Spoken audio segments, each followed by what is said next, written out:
Yo, what's going on, y'all? This is Marcus Rosa, a.k.a. Mazuma TV, back at y'all with another live, man. I hope everybody's having a blessed, beautiful, positive, productive day. I'm just chilling at home right now, man. Got my son sleeping in the other room, feeling extremely blessed.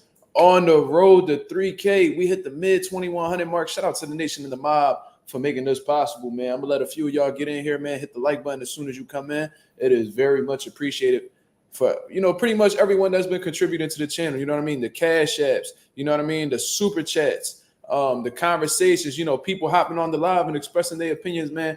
It is all very much appreciated, man. Shout out to everybody that's in the building. Orlando Finney had commented prior to the live going on. The Stranger, Slime, what's going on, my brother? Glizzy, Coffee Plant, Future, absolutely, my brother. I appreciate you guys for the constant support. You feel what I'm saying? Let me get this shit popping. Let me make sure my lighting is right.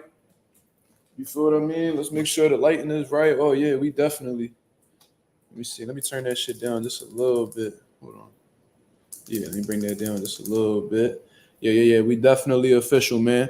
The Stranger said, Boxing Film said you're doing some amazing things, bro. I appreciate that very much, man. Thank you. Appreciate that, man. I'm sure you're doing great things as well with your life.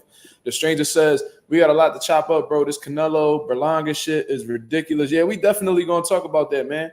Canelo confirmed everything that I was thinking yesterday, man, in terms of him like belittling Edgar Berlanga and not thinking much of him. He revealed it in this press conference today. So we definitely going to get into that. But like I said, man, as soon as y'all come in, y'all hit the like button. Let's get the algorithm on the up. You feel what I mean?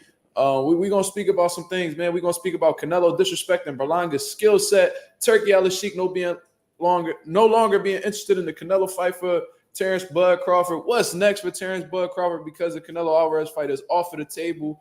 You know what I'm saying? We're going to talk about, Teofimo Lopez Jr. and Sr. begging asses. You know what I'm saying? Begging Canelo Alvarez to promote them.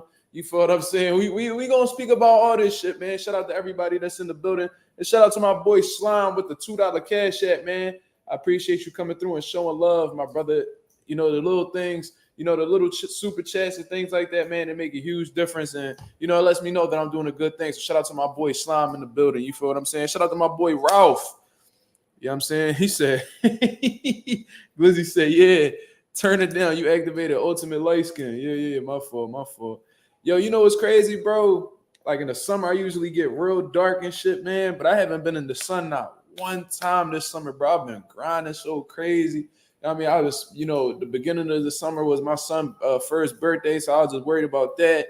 You know what I'm saying? I went on vacation back in like April in Puerto Rico for a couple days, man. The sun ain't come out not one time, bro. I guess the sun's just avoiding your boy, man. I don't know, man. You know what I mean? I've been going through melanin withdrawal this motherfucker, man. But shout out to everybody that's in the building. Boxing Film said, were you surprised Berlanga used the N-word in the presser, even though he was supposed to keep it professional? I mean, not really. You know what I mean? He's done several interviews, saying that. You know what I'm saying? He feels comfortable saying it. Ain't nobody really checking him on it. So why would he feel the need to censor himself? You know what I mean? Like, it's just, it is what it is, man. Some people allow it. Some people don't allow it. What can I really say, man? I don't know. You know what I mean? I guess it just depends on who you're talking to. But, you definitely want to avoid saying that word. Like, I say the word in all honesty. I'm aware of what I come from. Obviously I come from Africans. I come from African ancestry. If you're from Puerto Rico, you know. But like on a professional setting, you're not gonna be hearing me say that unless you know what I mean. Niggas can't control their anger, whatever. But I highly doubt that. You know what I mean? It's not like really a strong word in my vocabulary, in my opinion. You know what I mean? He not really allowed to say, yeah, I get it, bro. I get it. Trust me, I understand what y'all talking about, but. You asking me if I'm surprised? No, I'm not surprised at all. He's done this. He was on Cigar Talk with Najee, and he was saying the word all up and down, and Najee ain't correcting him. So it's like, why would he hesitate if they allow him to say it? You feel what I'm saying? It is what it is. Hold the phone, Boxing. What up? Yeah, definitely get them likes up, man. We got 10 people in the building, man. We need 10 likes. Let's get the likes up. Let me see where the likes is at, y'all. Come on. See exactly where the likes is at. We got 6 likes, man. We definitely got to get them up, y'all. Come on, let's get it going. Let's get the algorithm on the up. He said everyone in New York said, yeah, that's what I heard. In Philly, it's the same dynamic. You feel what I mean? So I don't know, man. That's a difficult conversation, subject. You know, it all depends on who you're talking to. But on a professional setting, you shouldn't be saying it at all. You feel me? So it is what it is. You know, I ain't disagreeing with what none of y'all saying. I don't feel like he should be saying it neither. You feel me? So it is what it is. But like, anyways, let's get on with the boxing talk. You know what I mean? We got 11 people in the building. Shout out to everybody that's tuned in right now. You feel what I'm saying? So obviously the second press conference had taken place between Edgar Berlanga and Canelo Alvarez. You feel what I'm saying? And this one was definitely a lot more heated than the one that had taken place yesterday in New York. You know what I mean? I think New York was just nice and easy. I felt like Berlanga was trying to get it started over there, but, you know, nothing much really happened of it.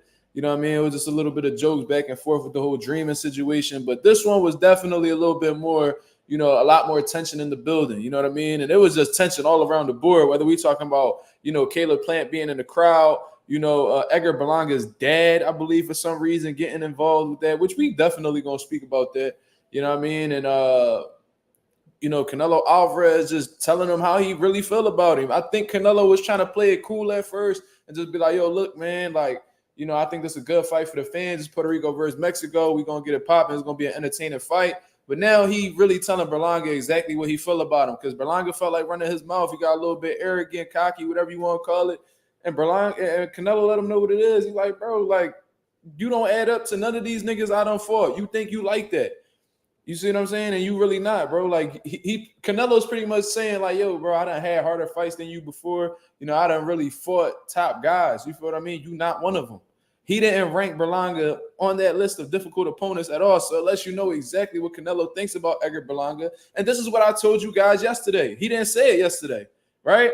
I was like, yo, bro, he like laughing in Berlanga's face. Like, he don't take him serious. Like, he treating this motherfucker like he'll walk in the park. And that's pretty much what the fuck he called him the night of the fight. I mean tonight. I'm sorry. Tonight at the press conference in LA. That's pretty much what he told him. And can you really be mad? Well, for one, you could look at Canelo and be like, then why the fuck are you even fighting him then? You see what I'm saying? But on the other hand, it's like you can't be really mad for Canelo saying that, because when you look over the resume of guys that Canelo has fought previously, Berlanga don't even crack the top 10, bro. Like, I don't even know if he cracked the top 10 hardest opponents, bro. You can probably name off 10 to 15 people that Canelo has faced that is better than Edgar Berlanga. But regardless, he revealed exactly what I was suspicious of yesterday night. You feel what I'm saying? So there was a few things that I'm gonna say in reaction to the press conference, but let me get into the comments real quick. He said Caleb always in some smoke. It's because they be trying Caleb, and to keep it real with you, bro, a lot of people don't really want to say it, but the reason why they trying him because they think he a punk ass white boy. Let's just get that shit out the way, man. They think like he's sweet. They think because he white or whatever, you know what I mean, that he's somebody to play with. And Plant keep letting it be known like he not the one to be fucked with. You know what I'm saying? But it is what it is, man. That's the reason why a lot of people be feeling like they can step to her and fuck with him like that. But Caleb Plant a real one, bro. I'm gonna keep it 1,000. Like, I respect how the way that man move. You know what I mean? He don't fear nobody. He don't be starstruck like these other motherfuckers. I could genuinely say that man did not respect Canelo Alvarez till after they fought. The whole lead up to the joint, he never put Canelo on a pedestal. He never kissed his ass. You know what I mean? He wasn't calling him no types of legends. If anything, he was disrespecting Canelo. Like, bro, you a drug cheat.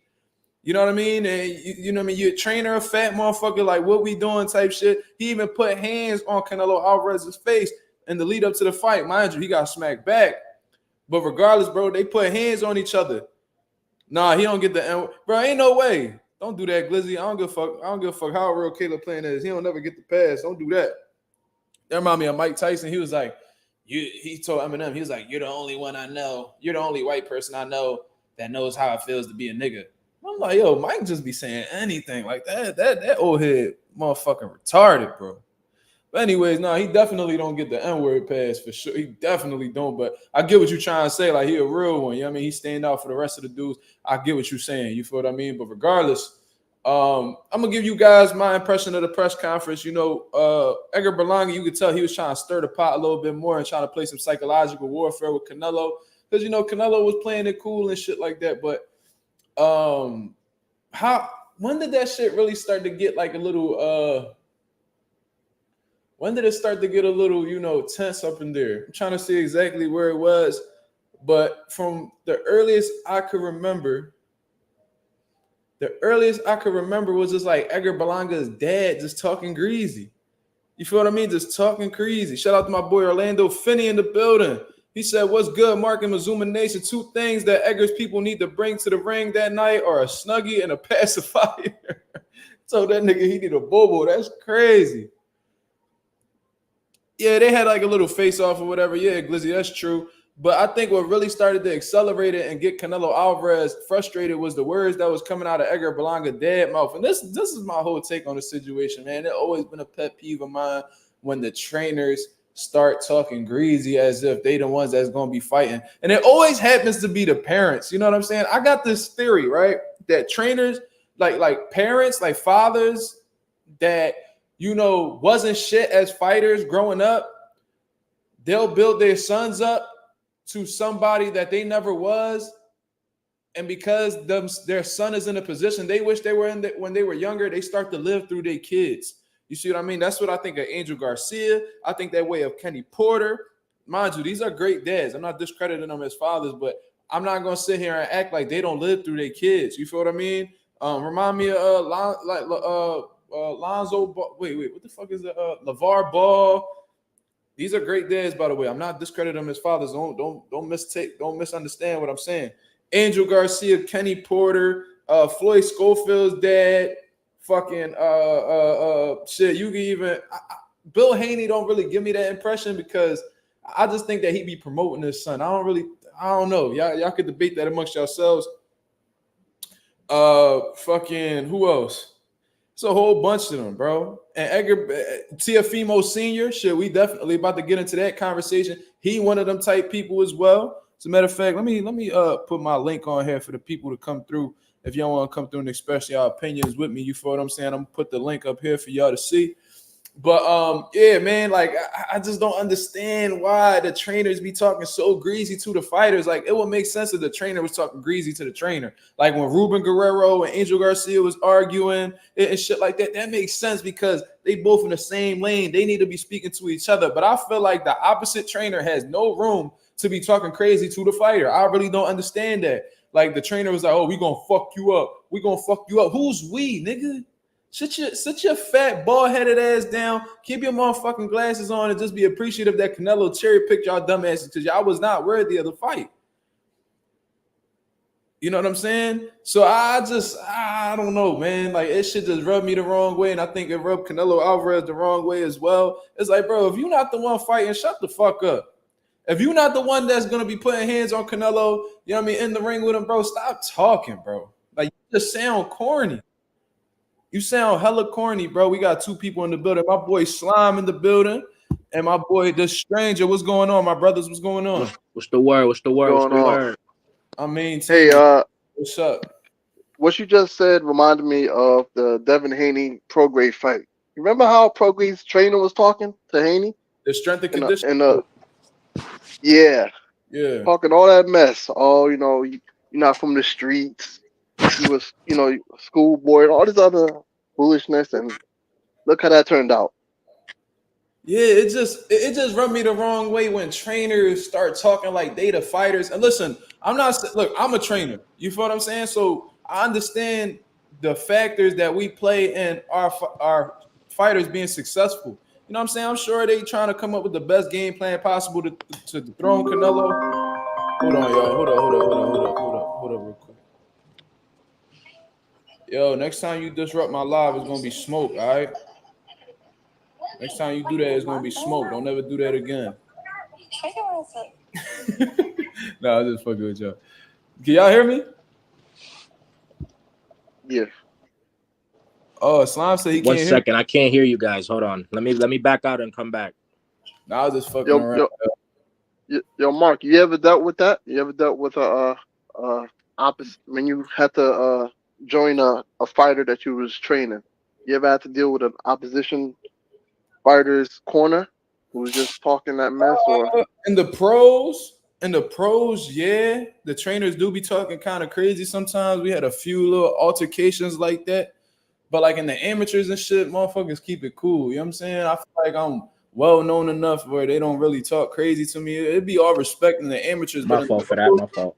No, you good. But like in the pros, they'll travel over from like Texas or Arkansas or whatever, so they don't be really knowing who he is. So sometimes they be feeling a little froggy and they be talking greasy and shit like that. But yeah, like I don't know, it rubbed me the wrong way when Edgar Berlanga dad was just talking, bro. I'm just like, yo, like it just be like you just sound corny because you're not the one that's gonna get in there and fight Canelo, and you talking about and then Canelo was like, what you gonna do about it? What you gonna do about it? He was like, fuck you up, fuck you up, Yeah. fuck.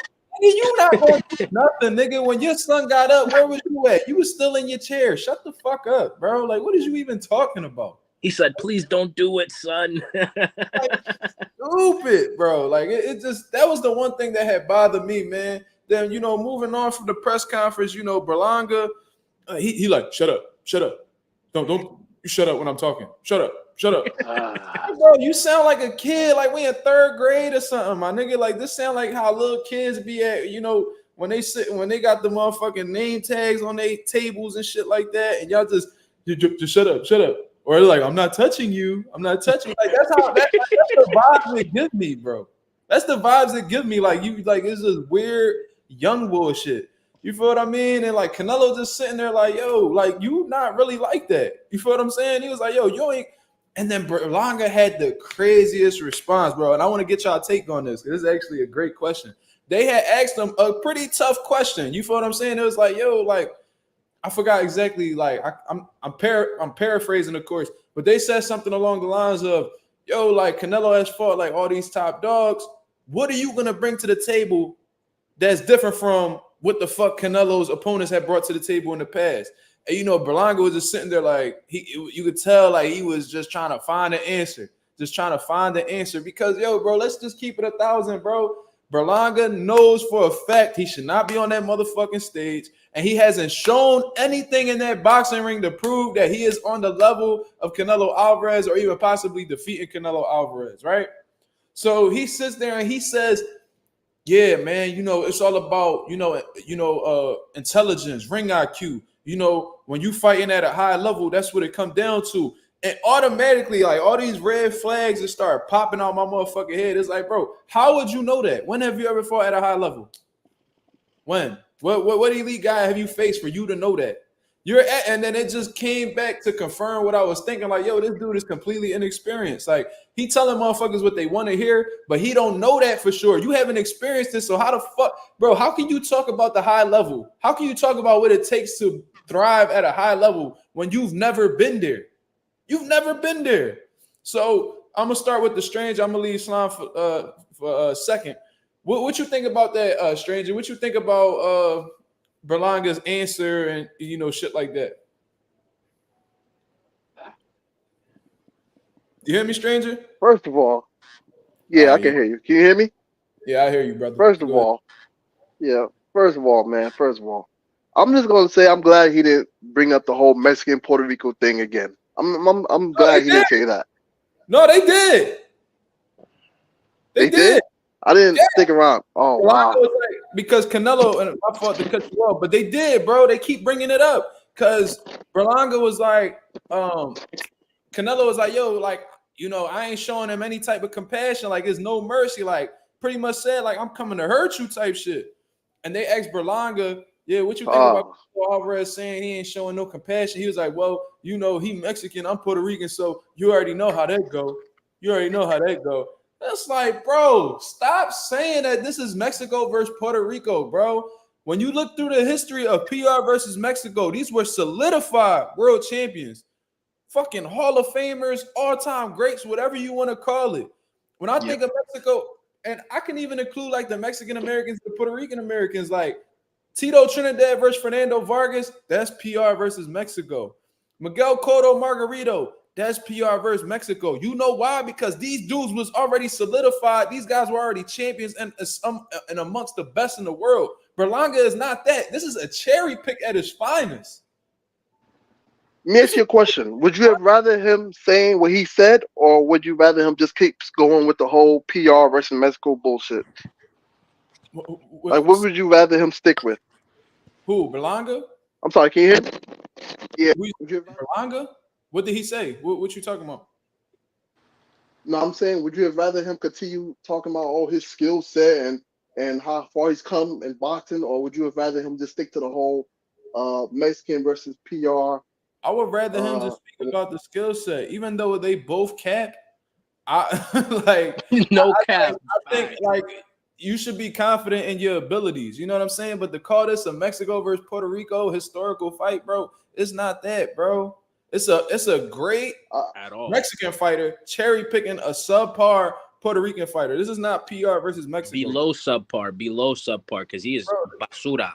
I was just watching Salvador Sanchez and Wilfredo Gomez. That's PR versus Mexico, bro.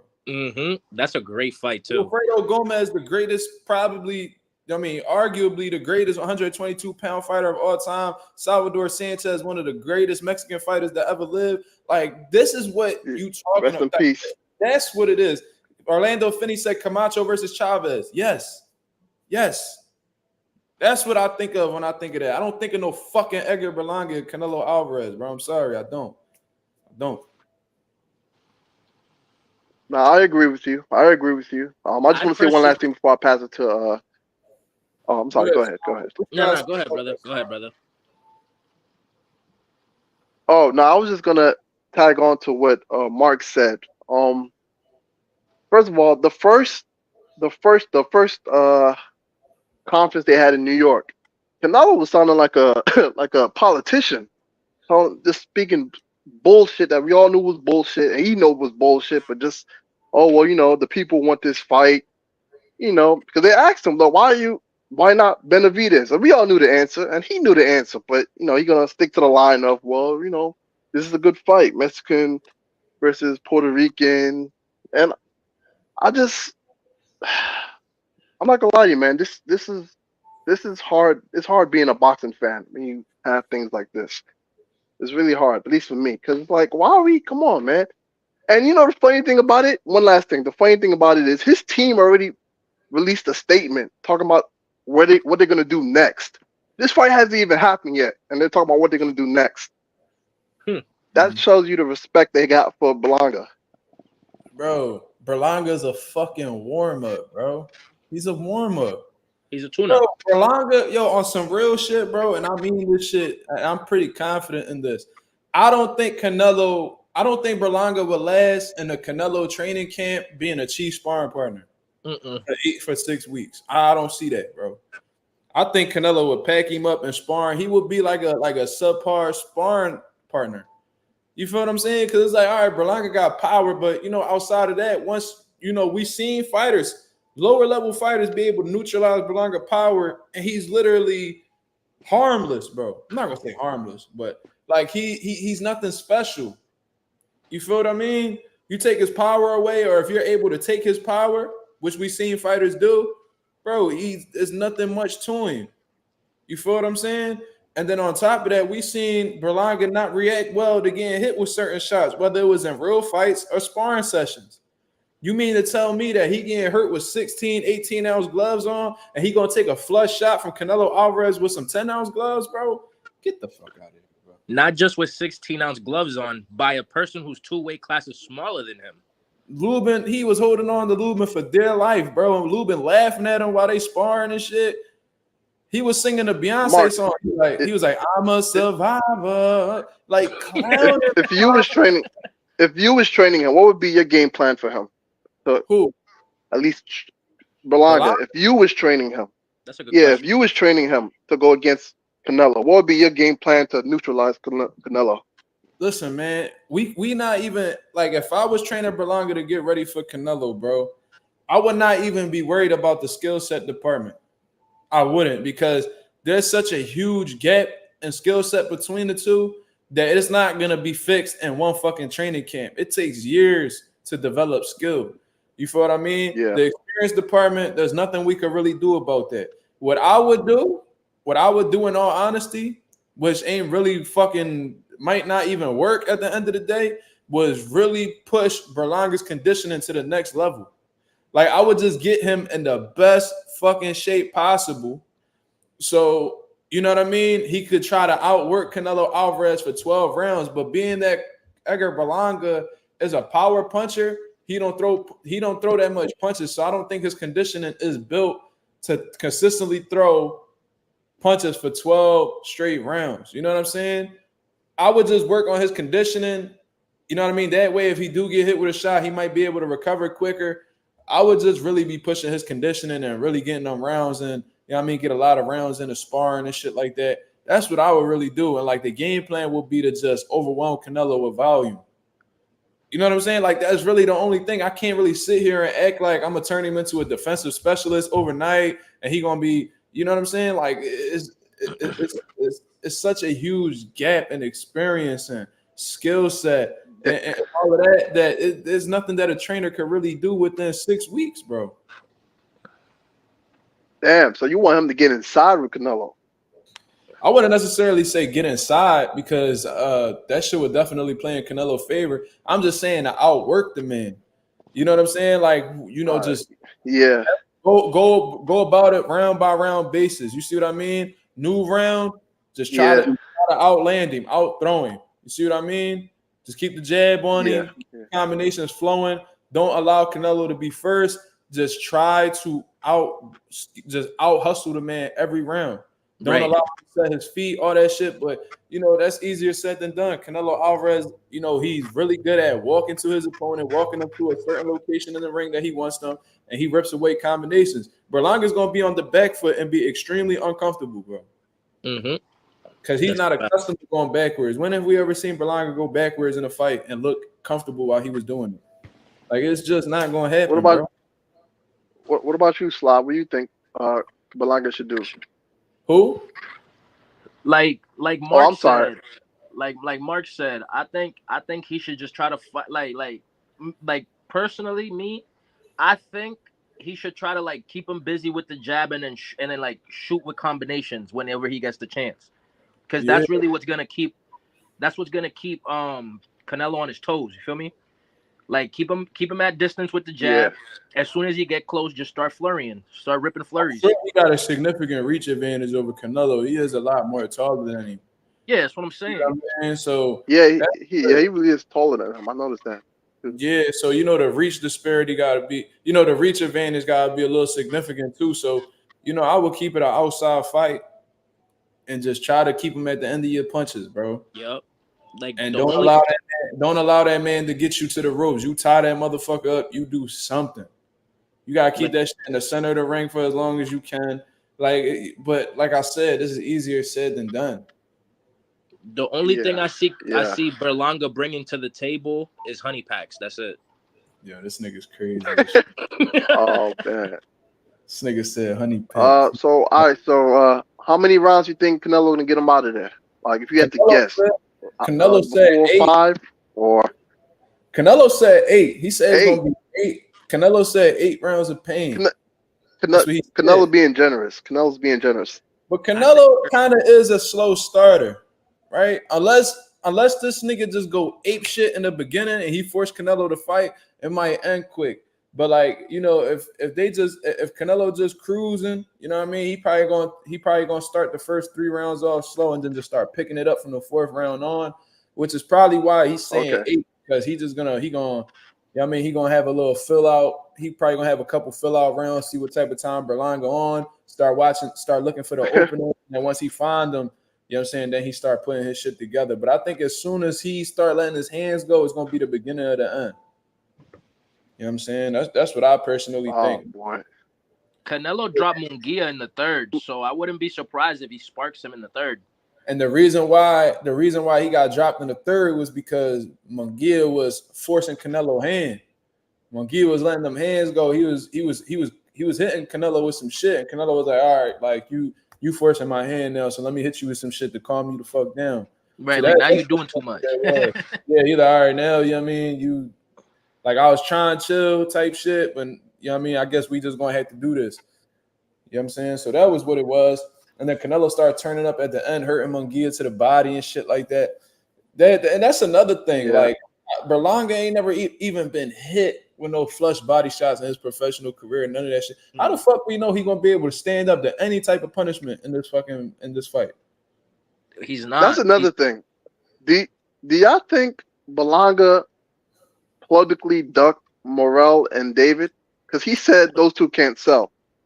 Absolutely, he ducked And him. he can. Jesus Yeah, that's Christ. how he wrote it off. He wrote Oh it my off as those two don't sell. So that's bro. the new version of ducking, right? Bro, Morrell would put Berlanga in a stretcher for sure. For Morrell sure. would David do Benavidez would do him much worse. Morrell would do him like just based off the styles, bro. Morrell would probably really fuck that nigga career up bad. Because he is a bigger puncher than Benavidez, but Benavidez will whoop his ass like thoroughly, like badly. Morrell would just flatline him. But this the thing. It's like Benavidez is a bigger star than you, bro. Like why do people like ignore that shit? Like a lot of people like Benavidez is way more known than Berlanga. Is he dumb? I'm very Like, surprised. He was talking like he was a star, and I'm a little embarrassed to be honest with you because he's from Brooklyn, New York. I'm from Brooklyn, New York, and he keep bringing that up, and I'm just like, man, this shit doesn't matter, man. It's just, bro, the Puerto Rican community is embarrassed too. yo, I'm checking in with my Puerto Ricans too. I was telling people yesterday, I'm checking in with my Puerto Ricans to see if they really rocking with Berlanga, bro. Ain't none of these Puerto Ricans from the island saying anything good about Berlanga. I knew it. I fucking knew it. I was about to ask you, Mark. Bro, I was about to ask you. Bro, I'm reading this shit and they like, yo, this not Puerto Rico versus Mexico.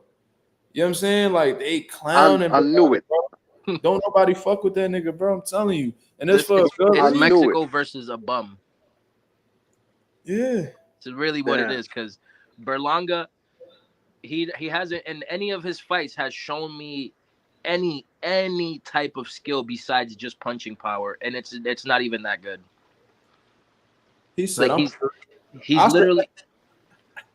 literally fought Pepto-Bismol bottles as opponents. Yo, Oscar De La Paz said, I'm Puerto Rican for the night of the fight. We don't claim Canelo. Sure, we don't claim Berlanga, so I might have my sombrero on that night. You feel what I'm saying? Right. I'm gonna have my Moroccans on go. Yeah, dog. I already got them Johns. I got my son's Johns. I'm gonna bring them Johns out. Yeah. Sure. Nah, but yo, on some real shit though, what did y'all think about the exchange that I thought that shit was pretty funny that Caleb Plant had with Edgar Berlanga? What I liked about it is the fact that Canelo was like, Caleb, calm down. I got him for you. I'll get him for you. That was hilarious. That was extremely hilarious. Cause like he sparked Caleb Plant, and he's telling him like, yo, I got him for you. Don't worry about that. Don't worry about that. This one's for you. This one's for you. That's hilarious, bro. Just knowing the fact that he got sparked by Canelo is funny. Yeah. On some real shit. But that shit was funny to me, man. But it was like at the same time, you found Canelo started revealing exactly what he thought about Berlanga. He was like, yo, bro, like he don't even got shit. He was like, he was talking about IQ. He was like, he don't even got your fucking IQ. You know what I'm saying? Like he told Caleb Plant, he was like, yo, he don't even got your IQ. So he letting it be known, like he think Berlanga like a dummy in there, bro. Like he really look at him like he a dummy, like. And then he was like, yo, bro, like you don't got you talking about IQ and skill set and all that shit, but he said, bro, you don't add up the Cotto, you don't add up the Lara, you don't add up the Floyd, like. And Berlanga was like, you gonna see. And the reason why he was saying you gonna see is because he literally had nothing else to say because he knew it was true. Right. He was like, damn, he got me. Yeah, it was just like, yo, we'll see. Like, bro, we'll see what, nigga? Like, what will we see? Come on, bro. You fought tooth and nail with niggas who's nowhere near Canelo level, bro. Like, Canelo on the decline, but he's still good enough to wash you, bro. Like, bro, it's gonna be so bad for him, and I'm gonna laugh. I'm gonna laugh when I see that fight. Bro, and then he was like, yeah, man, when I was coming up, not one promoter wanted to sign me, bro, because they knew you were ass, bro. They knew you was ass. They started giving you all these bums you want on a first round knockout streak, and then they was like, oh shit, we can actually sell this. Let's try to put this nigga on. You signed with Top Rank. You know what I'm saying? Once you stop getting knockouts, Top Rank ain't want to re-sign you, bro. You played it like you walked away and that you ain't want to deal with Top Rank. No, bro, you felt like you was a star. You know what I'm saying? You wanted a pay increase, and they was like, bro, look at your last few fights, bro. We're not gonna give you this money that you're looking for. And then plus, you're not even selling like that. Why would we give you this check? So he had to go elsewhere. And Eddie Hearn sat down with him. He got a relationship with Canelo. He like, man, I could probably cash Berlanga'S for Canelo payday, bro. I ain't even gonna hold you. Sign that, man. Bro, he gave him a couple UK dudes. All right, let's feed him a couple UK dudes or whatever. McCrory. I don't know where he's from. And then he fought another dude. I forgot his name. And then he was like, all right, we just gonna feed him to Canelo now. Cash him out. You know what I mean? And that's it, bro. They probably gonna give him after he get clipped by Canelo, bro, they probably gonna try to throw him at, Diego Pacheco or some shit like that, finish him off and send him about his way. That nigga Canelo was like, payday? You want payday? Bro, the funniest shit, Canelo told Berlanga, he said, if I fuck you up right now, the money's gonna be gone. I was like, yo, that's hilarious, bro. Berlanga, he was like, and Canelo was like, I don't want to shut up. I don't want to shut up. Yeah, they were acting like kids. He was like, what you gonna do? What you gonna do? What you gonna do? And then Berlanga there was like, fuck you up. And, like, and bro, Berlanga gonna go walk up to him with his hand. That's how I know.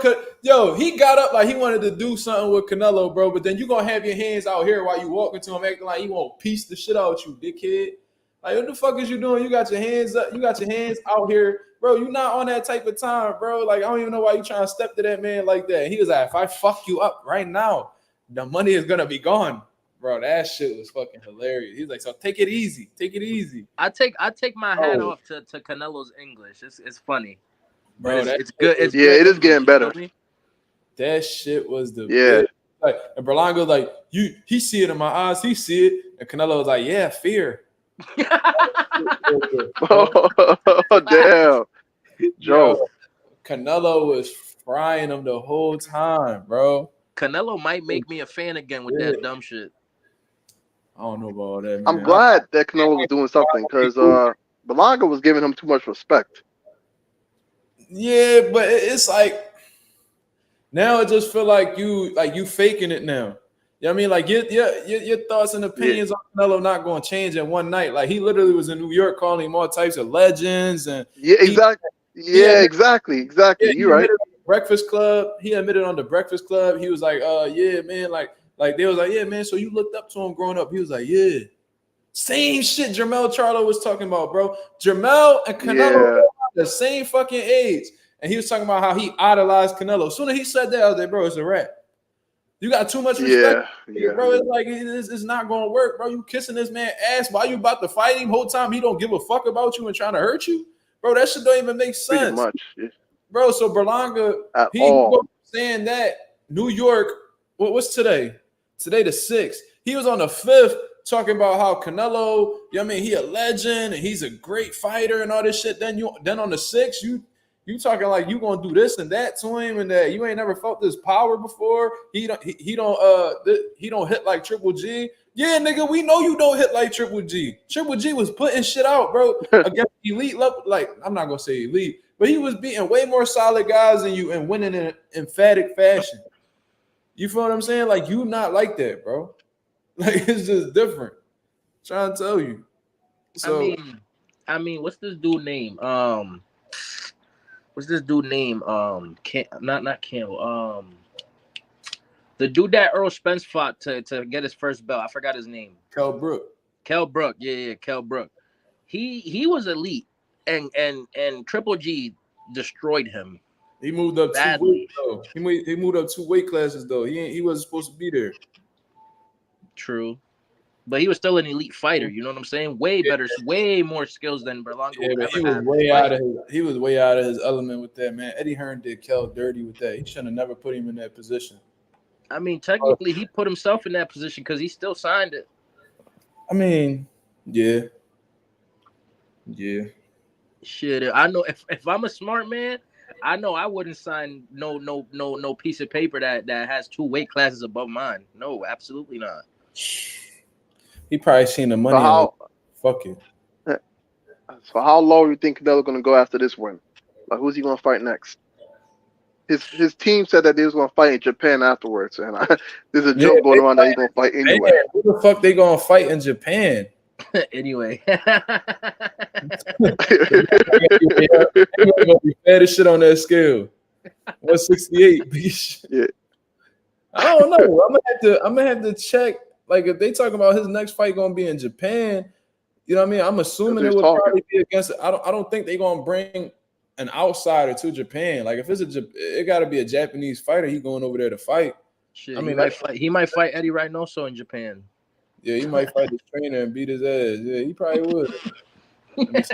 Canelo moving like he's already in retirement and just doing exhibitions. Like this is weird. He's like pretty much. That's how I'm seeing this fight. This is a Canelo exhibition fight. Yeah, man. And this is the fight that's supposed to be going against UFC. I heard. I'm not really too versed on that, but they're going to be going against UFC card. I wonder how it's going to go against the UFC card. Yeah, that's from what I understand. Because it's Canelo. I think it'll get more views than the UFC fights. Who's fighting on the UFC fight though? Who is it? I don't know. I think if I'm not mistaken, it might be Adesanya. Shit. If I'm not mistaken, I could be wrong. You know, the one time Canelo had to sit there and wait for the UFC event to be over before he fought Kovalev. They was sitting on a sofa, they was falling asleep and all, waiting for the UFC event to be over so people could tune into their fight. Yeah, that's crazy because like UFC's fights don't end till like 1 a.m. That's insanity. Can somebody explain it to me? I don't completely understand. Is it? He said it's not Adesanya. Can someone explain it to me though? I don't really understand. Are they in the same building? Like they trading rings? Like I don't understand. Nah. No. What you mean, bro?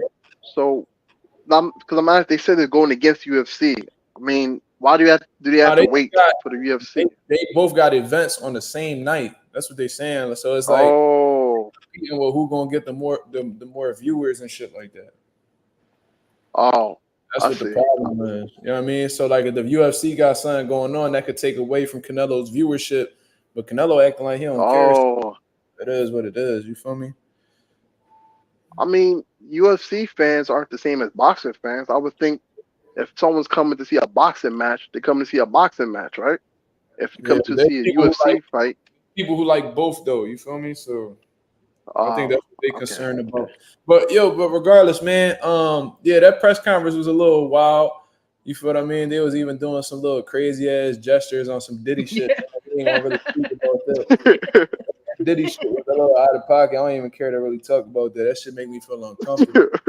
Yeah, I'm telling you, it's because he ate that chopped cheese with the honey pack in it. No, yeah, but Canelo that same shit too. Canelo must have took a bite. Yeah, Canelo. Berlanga was like, "Yo, PC." Yo. Oh Lord. You know, and Canelo started with what had me crying. He started throwing like uppercuts, and then he went boom. Yo, dude, I can't tell you, like Canelo don't give a fuck no more, bro. Yo, but yeah, man, that's what I took from the press conference, man. It was a little, you know what I mean? It was a little entertaining and shit like that. Canelo had his moments. But, I wasn't really fucking with the dad talking. You know what I mean? The dad was talking real greasy. Listen, bro, if you ain't the one throwing no punches, man, shut the fuck up. Come up with a game plan. Make sure your son good. Make sure he in the best shape possible because that's going to be a battle for him. You feel me? I didn't know his dad was his trainer, though. I didn't know that. I didn't know that shit neither because they don't never talk about his dad. Like, I remember back when he was with Andre Rozier. You know what I'm saying? They never mentioned his dad. You know what I'm saying? But his dad was sitting right next to him. I guess. And then there's another dude by the name of like Mark something that's supposed to be like his old coach that he brought back in the mix and shit like that. But they said co-trainer, so I guess his dad play a part too. I don't know, bro. But regardless, man, it's just crazy how like these fathers that wasn't shit as fighters growing up, they built their sons up to be something they never was, and then they try to live through them, bro. That shit happens so often. I just want to know why. His dad was a fighter? I'm sure. I don't know, but I'm just saying, like, I'm saying he wasn't shit. That's what I'm saying. He wasn't shit. Yeah. So now that his son something, he want to live through his son. You know, like Teofimo Sr., he talked about how he was a boxer and all this shit. And then like he gave up his boxing career to train his son, and now he lived through his son. Angel Garcia, cokehead ass, was talking about how you know, he would have been champion of the world if he would have kept boxing and all that. Bro, these dudes be delusional, bro. These dudes, I'm trying to tell you, like these dudes be delusional. They just live through their kids. And it's like, bro, you know, that's not, if your son running his mouth, bro, he a grown ass man. You let him talk, you let him go back and forth with Canelo and whatever it be, it's gonna be. You feel what I mean? But shout out to the people in the chat, man. Shout out to the 13 people in the building. He said Turkey woke up today and basically said, you know, I got money, but y'all not gonna overcharge me. Yeah, that's a fact. That's a fact.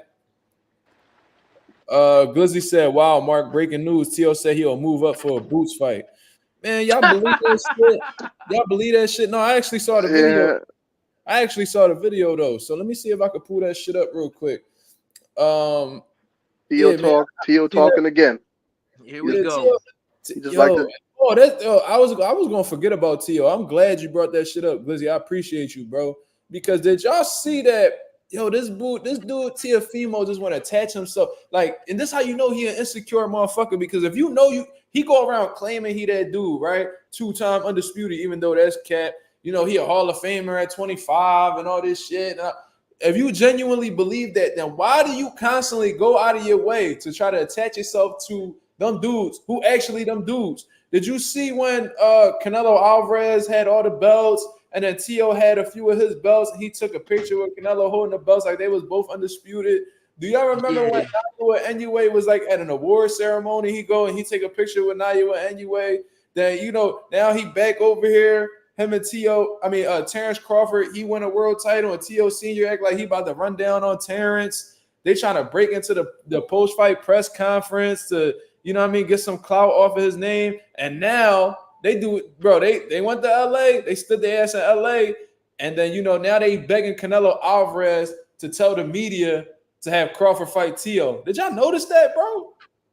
Wow. That shit was crazy, bro. Like Canelo doing his whole, like he doing a whole media scrum, bro. And Tio Sr. was talking to him in Spanish, and to translate what he was saying, he was like, yeah, man, like, you know, of course we don't want to see you fight Bud, man. I want my son to fight. I want my son Tio to fight Bud, man. Yo, tell the media tell the media that's the fight you want to see. Tell the media, like begging Canelo Alvarez to promote the fight for them. Pretty much begging Canelo for acceptance. The media that he wants that fight. Say that again. Pretty much begging for Canelo to acknowledge that they want to fight up with Bud. Like, bro, Bud. Canelo gave it to him. Canelo was like, yeah, man, I never really wanted that fight. You know, Tio, Bud Crawford, he should fight Tio. That'll be a good fight. And you could just see them in the background, like, yeah, like that nigga really, like, he just did us a favor type shit. Like, bro, these dudes are fucking weird, bro. Like, y'all purposely go to you go to big stars, you know, shows and press conferences just so you could try to leech off of them, just a little bit of clout that you could get and then go about your way. You see what I'm saying? Like, that booger sugar. Understanding these dudes, bro. If y'all them niggas like y'all claim y'all is, then y'all shouldn't be going. Like, do you ever see Tank go to other people's press conferences and try to like leech off of their name? Do you ever see Inoue do that? You ever seen Floyd do that? No, you know why? Because they them niggas. So they don't gotta go to other people's press conferences to get clout. It's like, bro, y'all showing so much insecurity that it's insane to me. It's a lot of delusion. It's a lot of insecurity. It's a lot of mental health issues. You feel what I'm saying? Like Teofimo was really calling the security board racist because he didn't allow the security board, who's hired to make sure that no bullshit happens at an event. You're calling him racist because he's not allowing you to be chaotic during a post-fight press conference. Bro, that's what he get paid to do. The reason why he's getting these checks with his name on it is to make sure that he's securing what's going on. Hence why he's called security. You feel what I'm saying? So he was like, oh, man, you're racist, man. And, you know, racism comes in more than just one form. It's like, nigga, shut up, bro. You was on a fucking interview talking crazy about black fighters, bro. Your dad got put to sleep by Keyshawn for making derogatory remarks. I want to see that. You got that? Is that anywhere? There ain't no video out there, bro. I wish there was. I would have had that bitch on replay. But, bro, like he got Keyshawn slept T.O. Senior because he was calling people all types of niggas and shit like that. You feel what I'm saying? I bet you when Keyshawn knocked him out, a kilo fell out his pocket. Kilo fell out that nigga nostril. Yo, listen, bro. Yeah. That's what it is, bro. So that probably need to leave Top Rank. Huh? What'd you say? Stranger, what you say?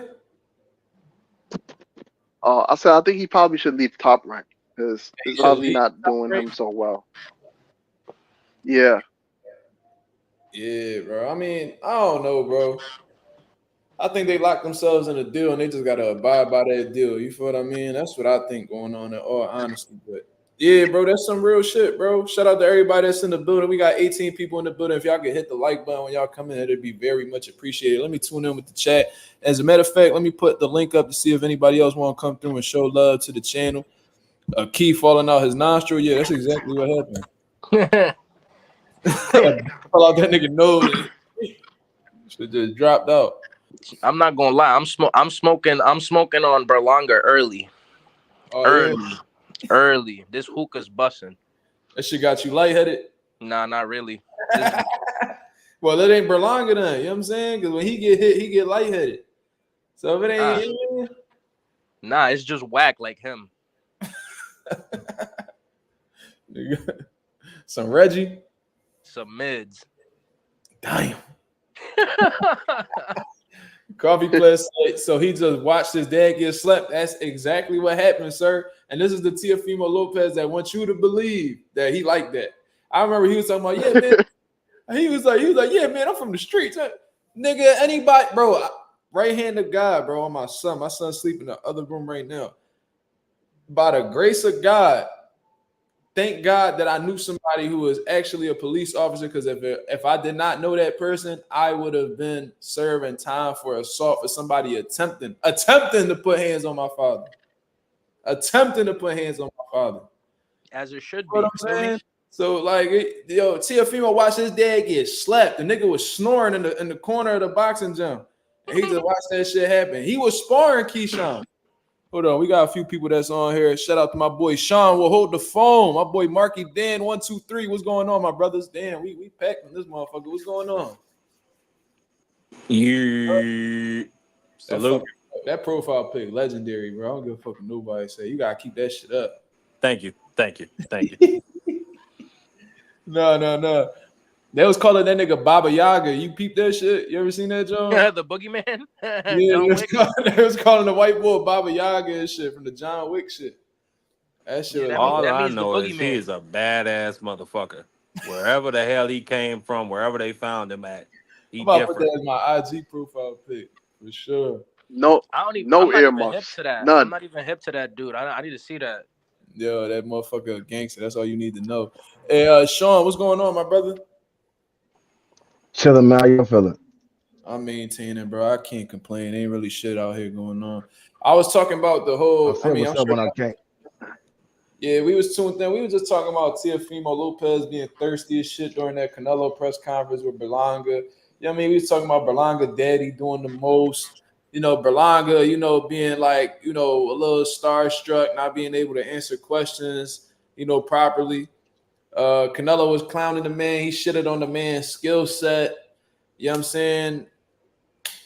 What y'all think about that, man? What y'all think about that? Well, first off, I just want to comment on what you said about T.O. Senior getting knocked out.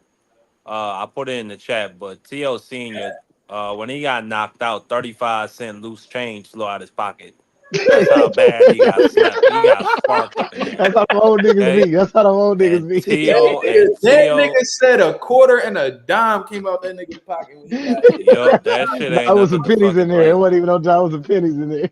That nigga had a 50-cent coin fly out his back pocket. That nigga said, 50 that nigga ain't even had $1 in his pocket. Just loose change jiggling and jangling around. The purest coke fell out that nigga's pocket. But as I was saying, T.O. always been a clout chaser. That nigga said, he said the purest coke came out that nigga pocket. I'm just saying, bro. That nigga said yours. Hey, T.O. Senior look like he'd say some shit like that too. Potter went flying T.O. daddy everywhere. a cokehead. That's nothing new. I mean, Potter went flying The everywhere. man is a drunk. The man is a Hey, drunk. this is real. Characterize his vices No, correctly. I think T.O. got booked with possession of cocaine coming up, but they said with the intent to distribute. You know what I'm saying? That's because he said that. People usually do that with the intent. Well, never mind. That's saying too Man, much. listen, 80% of athletes, He done got caught with it. 80%, He done got caught with it. 80% of professional athletes do coke, man. It's nothing to talk about. It's nothing to talk This about. man said 80%. Listen, I'm in Columbus, but Ohio. Listen, but Teo listen, Senior real quick. not a professional, so what's his excuse? He a Well, professional dope he just has a monkey. He just has a monkey on his back. He a You can professional see dope it. right? There's something He been wrong with chasing that that monkey dude. since the 80s. No, for real. No, listen. I'm in Key. Columbus. Listen, I'm in Columbus, Ohio, man. We got Ohio State here, so it's athletes in and out this motherfucker. I'm trying to tell you, 80% of athletes in the professional ranks do cocaine, and they was doing it before that to get there. I'm trying to tell you what I know. On that Benavidez shit. Damn. I'm trying to tell you what I know. Exactly. All of them. You know what I'm saying? I'm not saying that they all do it to compete. Like I said, this. I can screenshot y'all what Breadman said on my Facebook, man. He said they don't even test for street drugs in fights unless it's being asked to Unless it's being requested. No, that's exactly. a fact. Breadman spoke some real shit. I brought him on my channel before. They will not test you for recreational drugs unless it is requested by a fighter, the commission, or whatever the situation is. But just think of how many times people got away with that shit. Yeah, that's insane, bro. And that's something we don't even think about. That's something that we already just forego with that. Like, it's a foregone conclusion that they tested for that. So we don't even think about that. And that's not even the case. So wait a minute. So when they do testing, they zero in on a specific thing that they're looking for? I thought they just look for anything. No, they looking for anything that might enhance your performance. But I know in Philadelphia, there's been a couple times where they've done drug tests on fighters and they've popped positive for like marijuana and shit like that. Right. So yeah, like Benavidez popped for cocaine. Yeah, like in Philadelphia, they'll test you for that shit. But that's because PA is a strict ass commission. Yeah. So they probably just in y'all state, y'all don't got to legalize there yet, do you? Nah. That's why. Now back in the 80s. Now, back in the 80s, I know that the athletes were going wild, like Lawrence Taylor. Like, this man would say he would be in the middle of the huddle thinking about smoking crack. It was allowed, y'all. It was encouraged, bro. It was encouraged. You see what Brandon Jacobs just said about in high school. You see what Brandon Jacobs said he did in high school. He said he took some coke before a game and rushed for like 300-something yards and 5 touchdowns. Like, it's encouraged, bro. I mean, ain't nothing you can do this with is that. real, bro. It's encouraged. Like, it's not even like it's a taboo thing, but it's just like steroids. It's a taboo thing, but it's encouraged for real. Yeah. I mean, it's a superhuman drug if you think about it. Like, I be seeing crackheads riding on bikes with fridges on their back. You know what I'm saying? Just doing crazy shit. They get beat the fuck up and get right up like nothing happened. So I believe it. I seen a motherfucker do a backflip. Did you ever see do a backflip off the top of a house and ask for his money after that? Yeah, bro, I was about to say that shit. I seen that shit too. I seen a crackhead, bro. This nigga did a backflip off a 2-story row house. And woke from one of his money after that too. This nigga landed like a gymnast. Fell on his ass, bro. He fell on and got up like nothing happened, and he did that shit for like $10. Wanted his money. He wanted his money too. Shit, he wanted his money with that rock. Shit for a dime of crack, my nigga. That's insanity. Okay, right, now imagine, Mazuma, imagine just a normal Lawrence Taylor. It's fucking bad enough. Now imagine Lawrence Taylor on crack. I mean, it's just nothing you could do with this. Hey, bro, coke and crack is different. Coke, they was all on that shit too. Yeah, they was on it. Yeah, coke and crack is different. I'm gonna say this. Demon Benavidez throwing 20-punch combinations, snorting cocaine. That shit is unconscionable. Now listen, all jokes aside, coke and crack is different. So, and I'm not saying that to like, try to absolve anybody from the, what I'm saying, from using. What I'm saying is when you're doing coke, it's a different type of, it's a different, it's gonna give you a different reaction. It's gonna give you different results. So like somebody smoking crack before the fight is just the ass pummel. So somebody doing coke before the fight is gonna come out looking immaculate. They gonna come out sharp as shit. You know what I'm saying? Of course. They gonna come out seeing shit before it happens. They gonna be 2 fights before this, 2 punches before this thing even throw them. They gonna be on top of shit. I'm trying to tell you. They gonna see into the future. They gonna see into the future. They gonna see into the future. They gonna have the power of foresight with that one. No, for real. Damn. So that's what I'm saying. Like it's a different, and it's crazy that they don't test for this stuff. But like, like he was saying earlier, do they test for certain things? Do they target certain things? Like certain states will. So like with the whole Ryan thing, I just said this the last time I was on the call. Ryan tested for Ostarine in New York, but that's because New York is strict about Ostarine. That's one of the things that they're very strict about. You can't have any traces of it. So like him even having 0.6, most people that are idiots are like, oh, it was only 0.6. Because again, they don't realize what IV played, how that played a part into it. But he wasn't supposed to have anything in his system. So yeah, they do test for certain things. Certain states will test for certain things or keep a hairy eyeball on certain things per se. But it's not like ever going to be street drugs.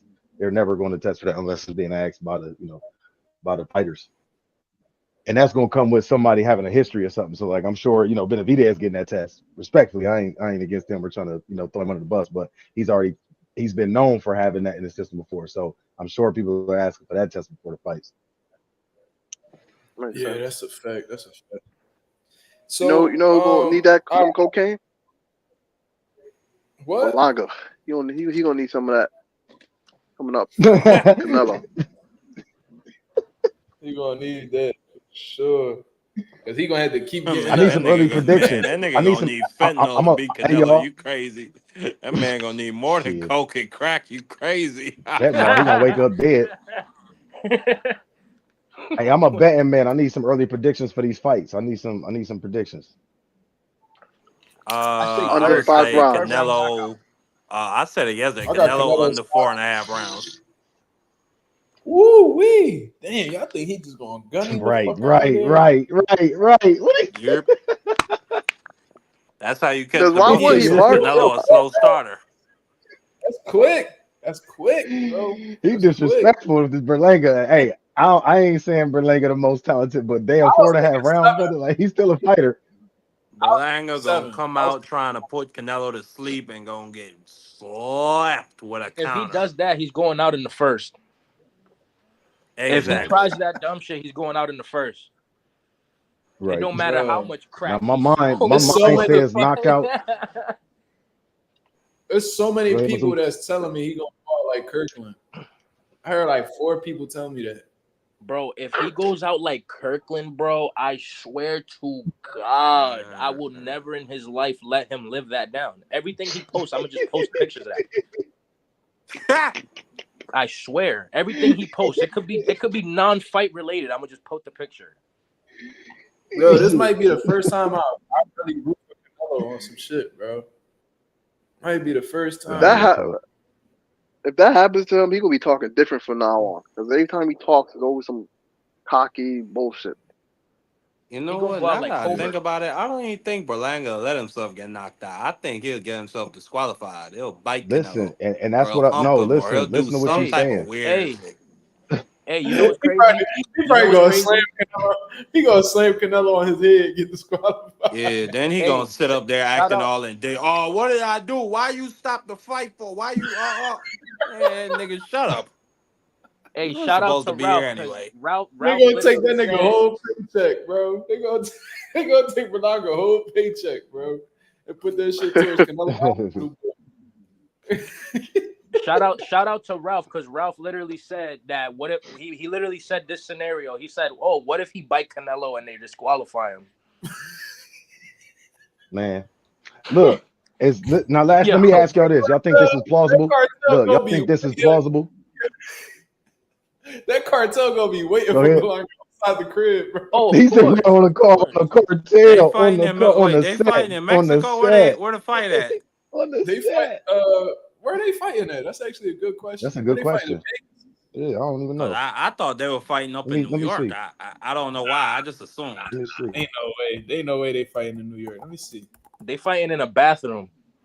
They fighting in Las Vegas.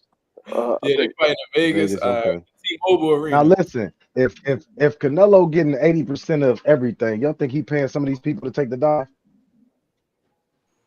I think he's paying some of these people to accept unfavorable conditions. I'm gonna say no, and this is why. Because if they clip Canelo, but think about Charlo's fight. Think about that Charlo fight before you answer. Bro, that was just Jamal. That was all. I think that was all mental, bro. I just think that he respected Canelo too much, and once he felt his power, he ain't want nothing to do with it no more. But it wasn't that he respected Canelo too much. It's that Canelo had no respect for him at all whatsoever for nothing Jamel did. Did you see what Jamel was doing? He was trying to punch Canelo off him. He was like, man, get this nigga off of me. He ain't want nothing to do with him, bro. He respected him way too much. He got hit with a hook. And then after that, the whole shit switched up, bro. Everything switched up. I'm 50-50 on it. I'm 50-50.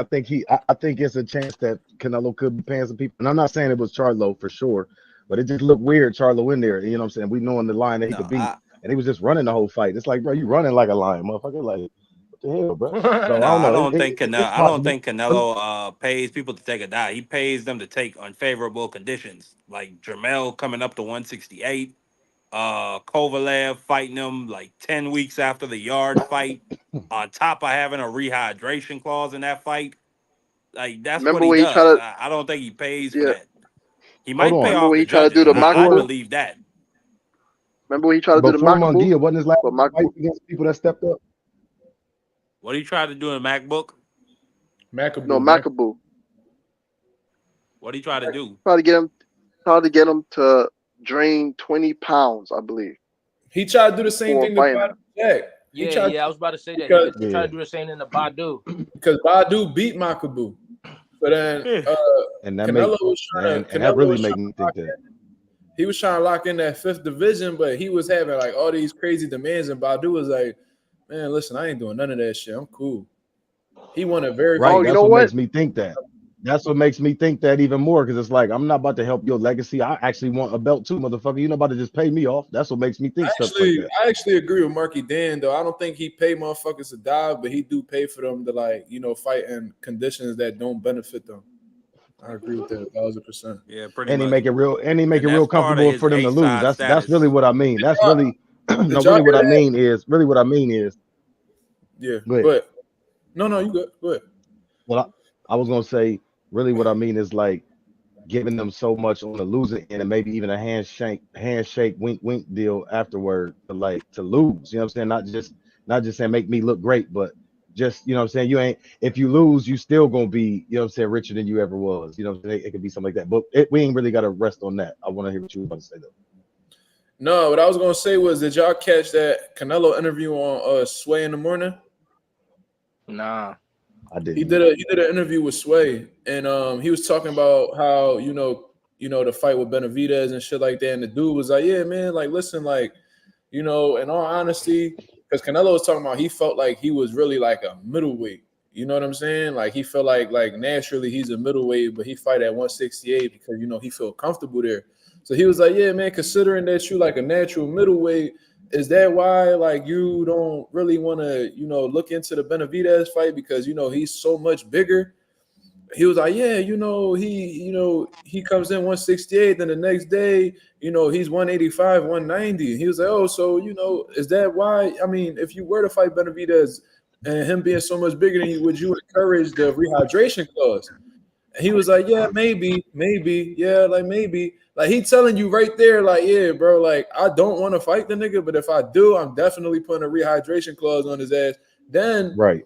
Talking about, then he was like, oh well, we'll see because then the fans they're gonna say this. And then he spun the block again. It was like, oh, but then I don't really care what the fans think. It's like, Canelo don't care, bro. Like he at that point in his career where he not really covering up shit. Today, he, you know, in New York, he was talking about, oh, New York, Mexico, and this is an entertaining fight for the fans. Now today, he talking about like, yo, Berlanga, like you ain't shit, bro. Like you ain't nothing in comparison to the people that I fought before. You ain't got no IQ like Lara, Floyd, Cotto, none of them. Like, come on, dog. Like he just disrespecting him. Yeah. In every way possible. It's the first person it's the first fighter in like 4 or 5 fights that he can actually say that confidently about too. Like everybody else actually has IQ, and he actually had to think about when he fought him. You know what I'm saying? Like Berlanga is really probably the cupcake. This is one of the biggest fights. I think this is one of the biggest cherry picks of his career, for real, for real. Biggest cherry pick, man. For sure. Lord. Like outside but still look, but even with the cherry pick, y'all saying, like I said, he ain't had a knockout in his last 5 fights. Y'all still going with knockout for this one? Yeah. Yeah, because Berlanga don't have a chin. Yeah, Canelo. At all. Berlanga, he don't respond well to getting hit flush, man. So yeah, he don't have a chin. And even though he ain't been getting knockouts, he been getting knockdowns. Yeah. No, 100. And look, I'm part of Boxing Gym's film study community. I can't really give too much away that, you know, we stay in there, of course, but somebody did comment in there and say, you know, they are betting that it's gonna be a couple of knockdowns and then, you know, he gets carried the rest of the fight. And I'm like, I can see it. That's a typical, that's been the norm with the last couple few Canelo fights, you know, a couple knockdowns, and then, you know, he carry him for the rest of the fight to 12. So that's what I'm betting on. I find it interesting that Canelo is like saying that he ain't showing no type of compassion. Like he making it seem like he gonna let the whole clip go this fight. I ain't never heard him say that. So I'm gonna pay attention to that. I hope so. I'm gonna put another lay in for the knockout too. I ain't stupid. But shit, if Canelo put a few knockdowns, the ref could stop it, and that's a knockout right there. Yeah. True. TKO, true. I mean, that's how Benavidez get by. Respectfully, you know what I'm saying? Most of his knockouts and TKOs, they not actually like one-punch knockouts. He don't got that. He don't really got that in his arsenal. You know what I'm saying? He don't really got the setup game and, you know what I'm saying, knocking somebody, you know, driving, you know, walking somebody into a punch. He don't got that. He'd just overwhelm him with punches. Yeah. I'm gonna say something real quick before I get out of here. Berlanga's gay. That was I can see it. But good night, I can y'all. see it. Hey, before you go, before you go, brother. But hey, real quick, before you go, what you see on that Virgil Ortiz? Who you got in that Virgil Ortiz fight? Who's he fighting? Bohachuk. I don't even know who that is. Slime did a little. All right, brother. We'll see you. Later, Sly. No. What was you about to say, Mark? What was you about to say? I said Slime did a little bit of time, so he disconnected from boxing right now. Yeah, I gotta get back. No really, doubt. Tuned into the sport. That's cool. He going 100. We got him in the group chat. We gonna catch him up. But I got Virgil Ortiz because Virgil Ortiz been sparking shit lately. So we'll see. You know, we'll check a little bit different. But we gonna see. But I think it might be an upset. On God. All right, brother, be well. I'm thinking it might be an upset in that one right Virgil there, the favorite? Is Virgil the favorite? Yeah, he is. I'm gonna tell you the odds right now. It's negative 290. Okay. And what's Bohachuk? Plus 220. I think I'm taking Bohachuk for the upset. I mean, of course, I'm a hedge that, but I think I'm gonna take Bohachuk for the upset. Bohachuk, I like Bohachuk. He looked good in that last fight. Anonymous got Bohachuk too. What concerns me though is that Virgil got power and his fucking volume, bro. It's the engine. It's the engine and the volume and the combination punches that might overwhelm Bohachuk, bro. I don't know, man. When Virgil step on that gas, it's like he don't. That's gonna be a good fight. Yeah, that shit definitely not going. Will anybody bet it going to a decision?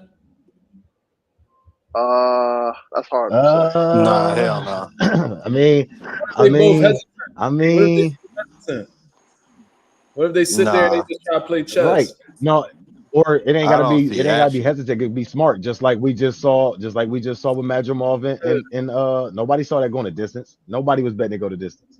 They probably Yeah, gonna people be saying that real Bud was gonna aware get of knocked their out. power, and they're gonna be real strategic. That's a good point. I Might mean, be I saw that go in the distance, but with this fight, the two of their styles and their mindsets, I don't see that going the distance. Yeah, they bangers. Yeah, you're right. It ain't like they super athletic and going It's a really get good around fight. there. It's a really good fight. I Yeah, gotta watch it. that's the main event too, I believe, if I ain't mistaken. Let Yeah, me that's check this out. Saturday. Yeah, Let me check out that card. See that undercard. the only three they got us that we allowed to bet on right now on FanDuel is Virgil Ortiz, Boychek, Luis Alberto Lopez, and Angelo Leo, and then Lindolfo Delgado and Brian Flores. I'm actually intrigued by the Angelo Leo fight. They got Cecilia Breakers on there too. Okay. Kenneth Sims. What you I'm look? definitely. What site you on? I'm on Box right. Okay. All right. We got Kenneth Sims. That's cool. I think Kenneth Sims is number one in the what? He's ranked. When was the last time Kenneth Sims fought? Kenneth Sims. It's been a little. I think it's been a little layoff for him. I think he fought like He in ain't been around for a minute. 2013 for 2023. So it's gonna be a year and some change. But I think he's ranked like number one in what the fuck was it? Was it the WBO? No, the WBA. I think Kenneth Sims is ranked number one in the WBA right now. From what I was looking at. Yeah. WBA gotta do something about that. Kenneth Sims and Ryo should be next. Man.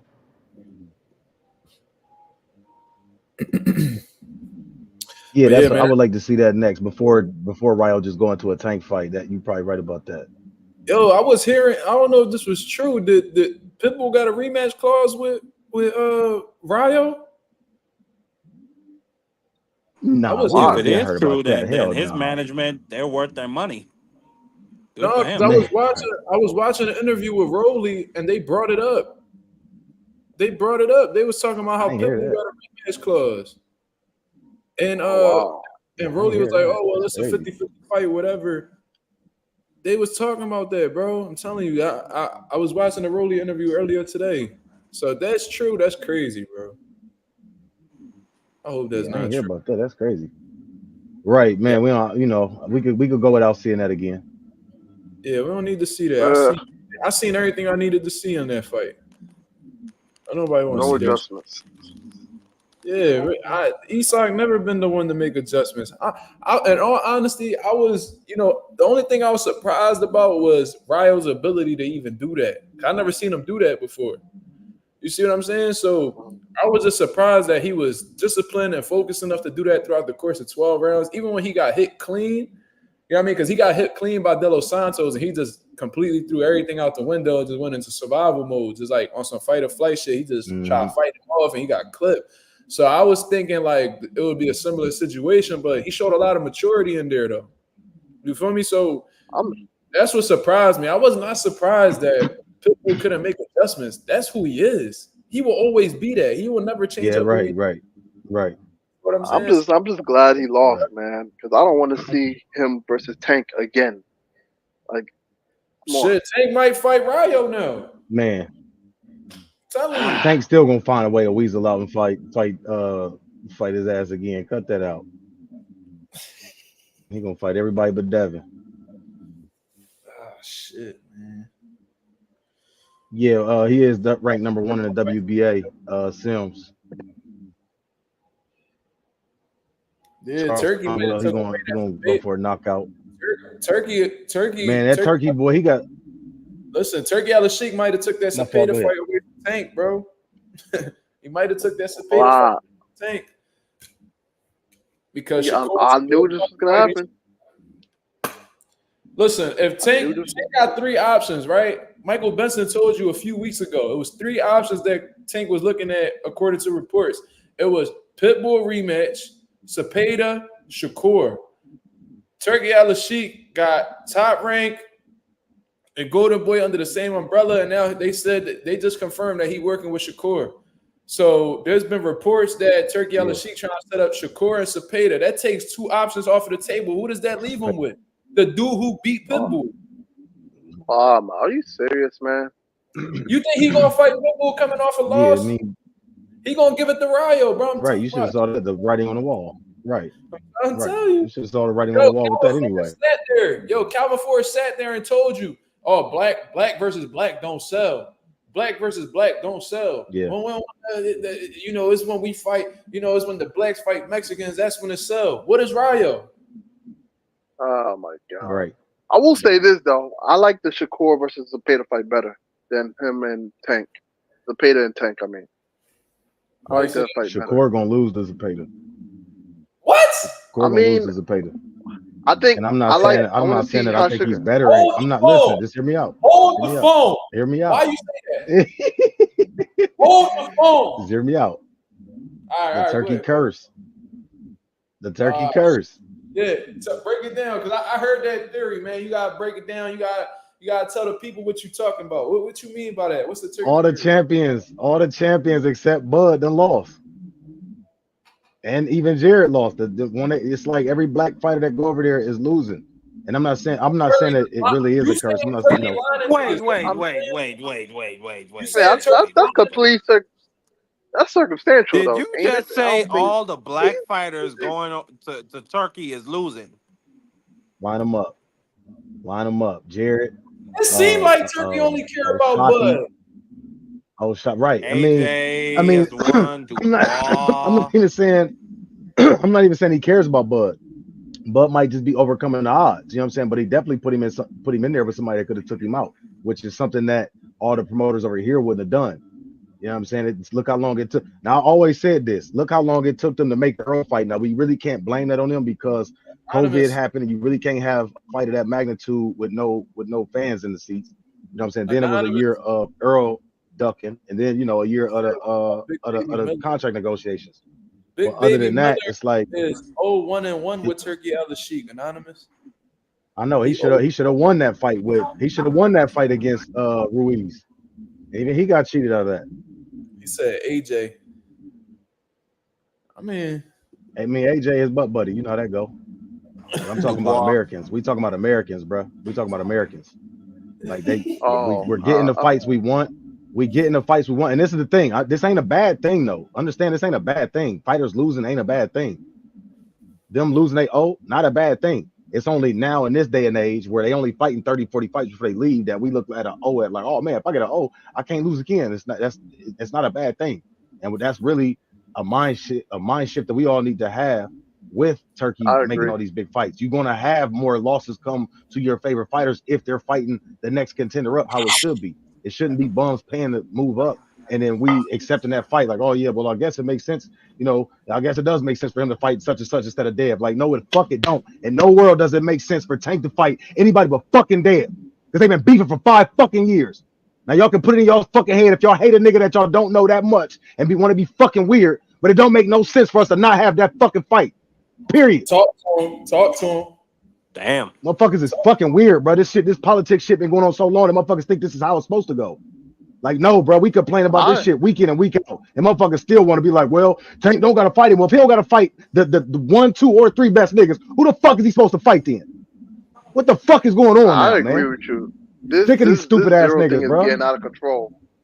No, I agree. This zero thing is getting out of control. It's getting out of control. Weird ass niggas hate a nigga they don't know because his dad. Man, shut the fuck up, man. You're supposed to like the sport and styles anyway. Man, you're supposed to like other men. It's the weirdest shit in the world, bro.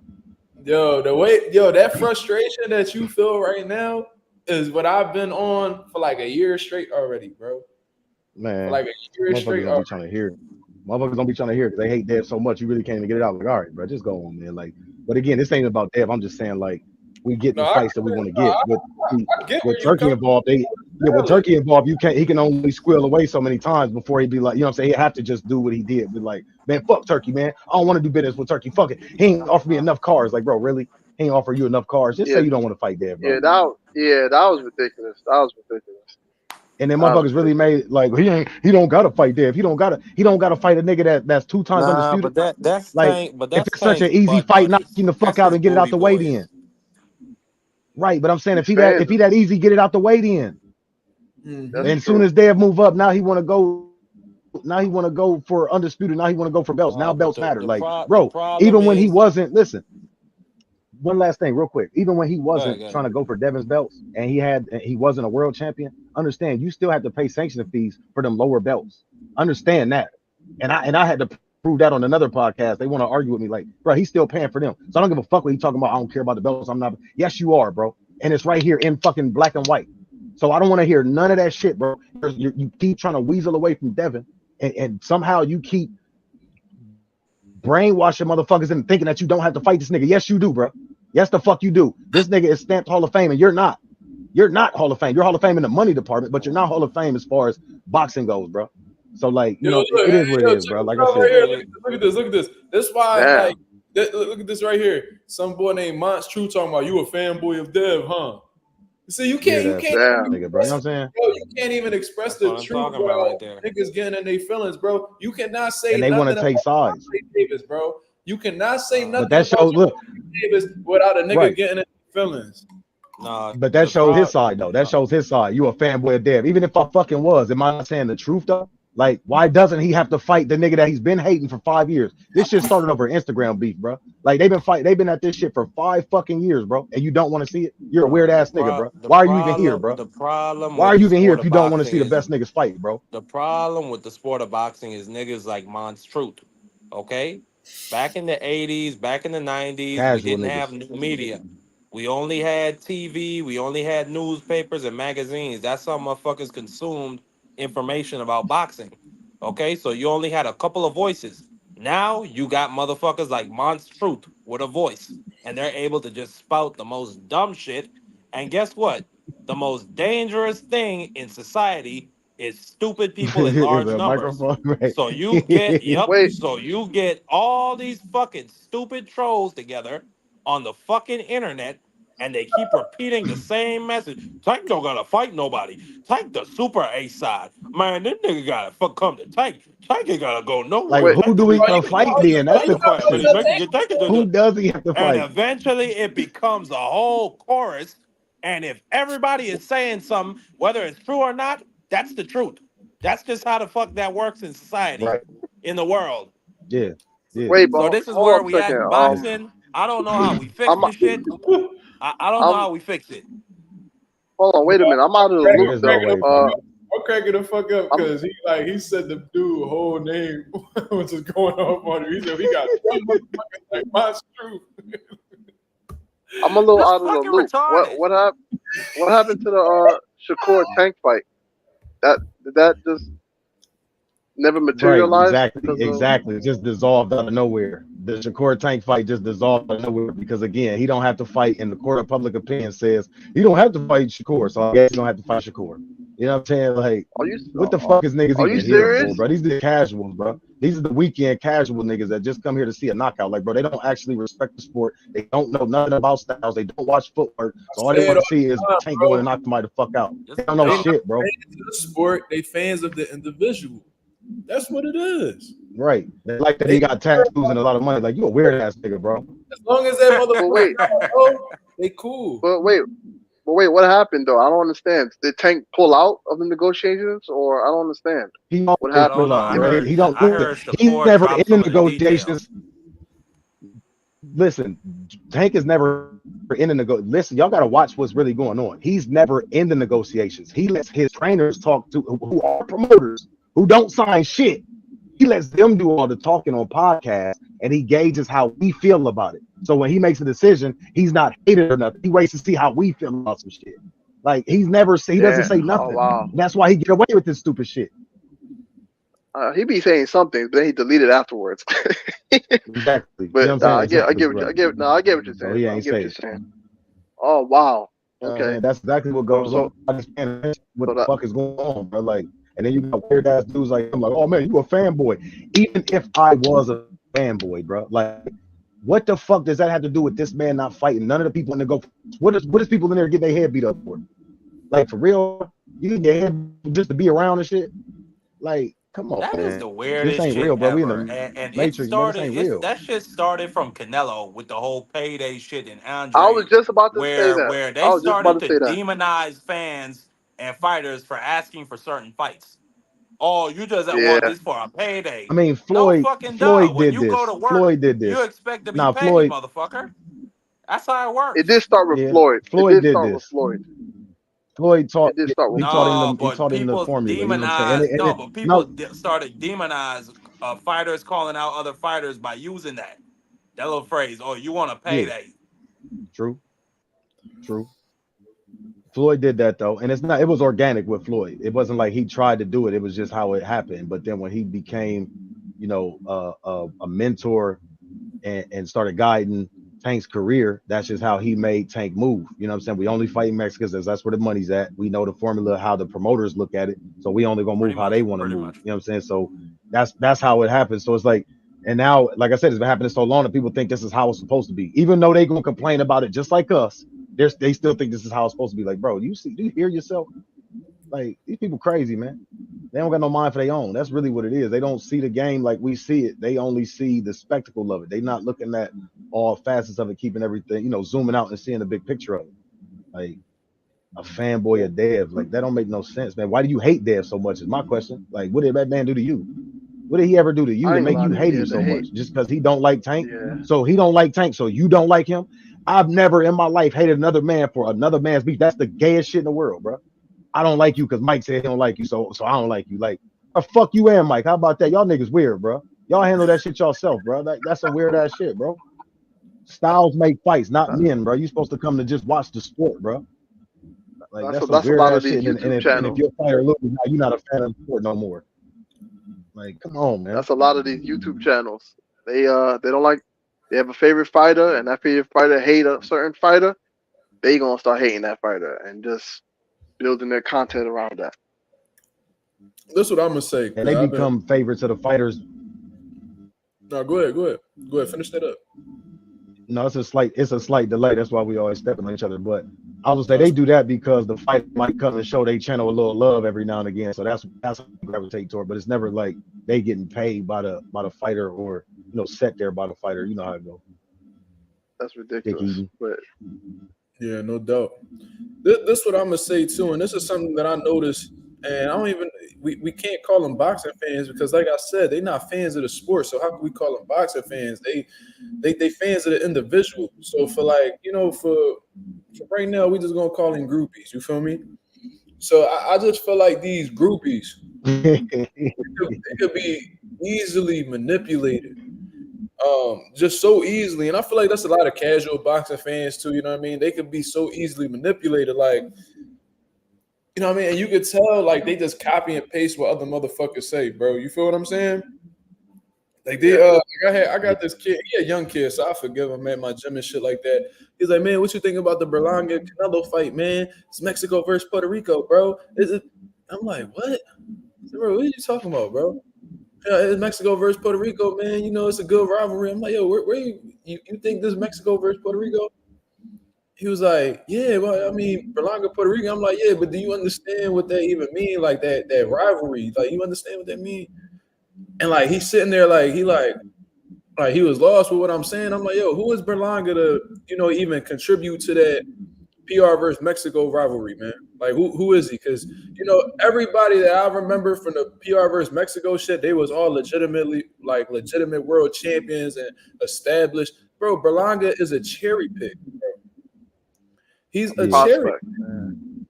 Yeah, bro. Like can you really, like, I understand he ranked in the WBA and all that shit, but can you really call him a contender? Because the contenders that I typically see defeat other contenders on their way to fighting the champion. You know what I mean? They beat other rankings, they do title eliminators and shit like that, bro. Berlanga hasn't even done that. Like, who the fuck? They only ranked him for this fight. They only ranked him for this fight. Come on. Yeah, like, I think he got some money behind him. Of course he do. Of course he do. He got Fat Joe backing him, and you know what I'm saying? He had some big money dudes from New York that was backing him and shit like that. So that's how he was getting like all these connections and shit like that. But like at the same time, it's like, come on, man. Boxing is the number one way to launder money. Boxing is the number one legal way to launder money in America. So it makes all the sense in the world. They just pay to bump him up in the rankings so they can get their payout. Wow, that makes a lot of sense because I just don't get it.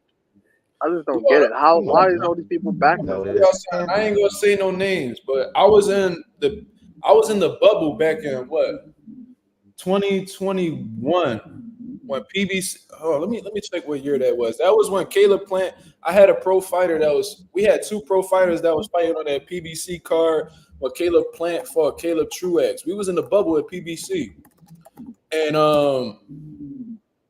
I ain't gonna say no names.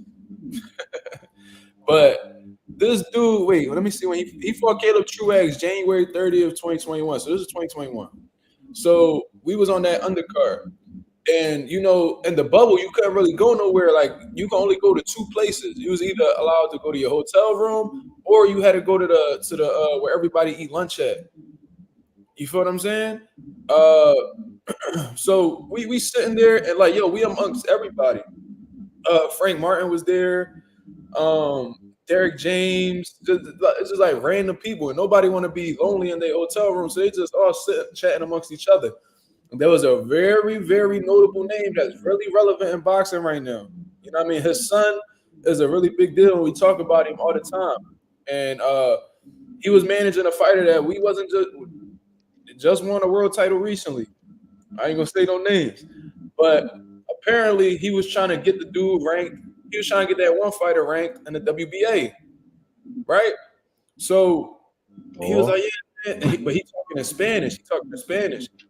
And, I understand Spanish. So I'm hearing him talking. He was like, yeah, man, we trying to get that number one ranking, blah, blah, blah. We'll give you this much. I mean, if you're willing to give us that number one spot, we'll give you this much. He's talking to an executive at the WBA trying to secure a number one spot.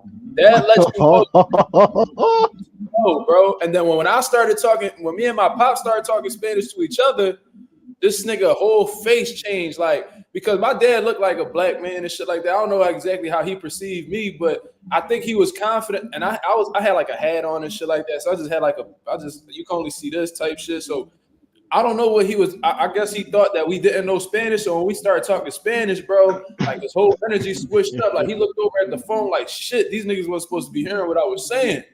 You know what I mean? So that after that, bro, he exchanged numbers with my pop, was being all buddy with him and all type.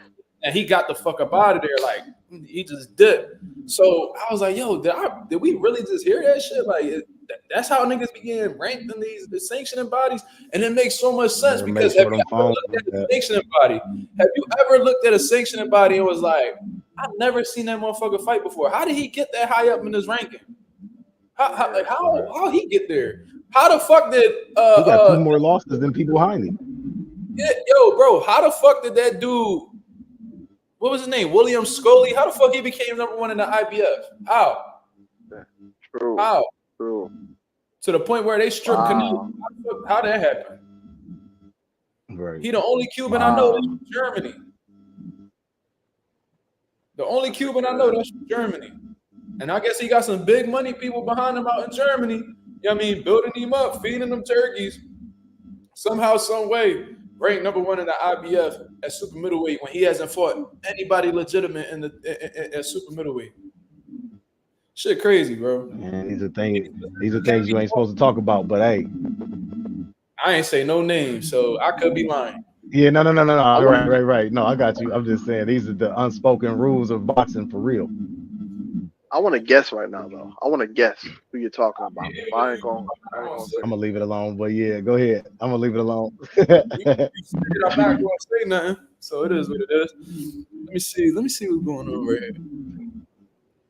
I want to answer the dude that said I hate Tank. I actually don't like Tank. I've actually had conversations with Calvin Ford before through Telegram, you know, trying to help with his case. The first time he got in trouble, like I studied law on the side, so like I don't hate Tank at all. I hate the way he moves sometimes, but that's me being a fan of the sport. I don't revere no man and just going, you know what I'm saying, have an unbiased opinion and think that everything he's doing is righteous. So if y'all think that's hating and I'm a bad guy, then whatever, man. What happened? What happened here? He said your channel better when it's you giving your opinions, talking to the chat. These other dudes cussing and calling everybody weird, taking up all the time is messing up your channel, bro. What is you talking about, bro? We having a dialogue and I'm letting my people speak their piece, man. What's the problem? And then I remember there was somebody not too long ago that was like, yo, you like pretty much that I do too many things. Like I'm trying to make sure that y'all getting what y'all looking for. You see what I mean? I got Greg Hackett coming on tomorrow to chop it up with me and shit like that. Like I'm bringing people on because y'all say I be doing too much shit by myself. So is it like what is it that y'all looking for? Like I'm confused, man. I bring people on. Yeah, Greg Hackett. Oh wow, coming in. Yeah, he didn't say the name. He left us in the dark yesterday when he ain't dropped the name. He ain't dropped the name on who he was going to actually have. That was the first time. Oh, that was the announcement. That's big though. That's dope. I fuck with Greg. Damn, that's great. Oh, yo, Mark, let me ask you a question. I've known Greg for years. I've known Greg for years, bro. We done competed against each other. No, bro. I know Greg really well. Yeah, I don't know him. I definitely with his channel though. We're having a good conversation though, for sure. But yeah, I spilled the fucking beans. Fuck it, it is what it is. I'm bringing Greg Hackett on tomorrow, man. It's gonna be a great conversation. So y'all be tuned in 10 p.m. tomorrow. That's dope. And me and Greg gonna be chopping it up on here, just speaking about what's going on in the boxing world. So yeah, don't let nobody on, just you and him, man. Yeah, ain't no doubt. I remember the one time I had Bill Heaney on here, bro, and like all these niggas, bro. I don't know if y'all know that StreamYard noise, but it was like a doop, doop. Bro, it was like all these people just wanted to come on. I'm like, bro, I never seen y'all a day in my life, and y'all want to sit here and talk to Bill. Get the fuck out of here. Same shit happened with Bomac. Like shit, nah, bro. Yeah. I did. You have some heavy hitters on here. Yeah. I got Bomac's phone number, man. I can text him for you, man. I'll let you know. I got his number too. Yeah, we good. I know, bro. Yeah. Yeah, I brought Bill on here, man. I mean, a few months ago, I had Bo on here. I got Breadman number 2. Yeah, I be talking to all of them, bro. Breadman be bringing his fighters over for sparring sometimes at my gym. So I'm locked in with all them dudes. I got in contact with Bomac through my homie Michelle Rosado. So yeah, I'm pretty locked in with everybody, bro. I'm bringing Greg in tomorrow. Definitely gonna chop it up for sure. J-Cat said he remembered the Haney live. That shit was so random, bro. I remember he was like, everybody was like, yo, that's Bill Haney in the chat. And other niggas like, nah, he a troll. And then Bill Haney was like, send the link, and he just popped up. Oh, he just pulled up. Oh, that's what's up. Pulled up. Hold on. Why he pull up though? Was y'all dissing there, or why he pull up? No. He didn't even know what like side we was on. I guess he was just scrolling through the internet, seen us chopping it up, and he was like, "Yo, send the link." And then when I sent the link, I was like, "Yo, I was getting ready to kick him out." I said, "Let me hear his voice. As soon as he say some wild shit, I'm gonna kick him out." But it was really Bill though. And he was like, "Yeah, I don't know what side of the fence y'all on." That was in the build up to Haney and Progray, I think. Oh, yeah, okay. That's when they first locked in Haney and Progray, or around that time. You know the title of that video? You could just put Mazuma TV. I'll find it. It's like special guest Bill Haney or some shit like that. Okay, you did put it. Okay, I'm a lucky man. Go to your channel and just search. Hold on, I'll tell you. That's the video that shit. When that's you the get Tank video on this that motherfucker, you really gonna be doing the other dude, right? 6 months ago. So this video right here, I had Claymore Rain on there. It says special guest Bill Haney, and then it says, yeah, we spoke about what we spoke about. So yeah, that's pretty much what it is. If you the first person that could score a Tank interview, man, you'll be staying forever, bro. You know what's crazy though? What's crazy? That's actually not far-fetched because Calvin Ford called my pop like 2 days ago because he trying to do an amateur show with my gym. So it's supposed to be like Upton Boxing Gym versus Pivot Boxing Academy. So we trying to set that up. And then he said that he'll bring Tank.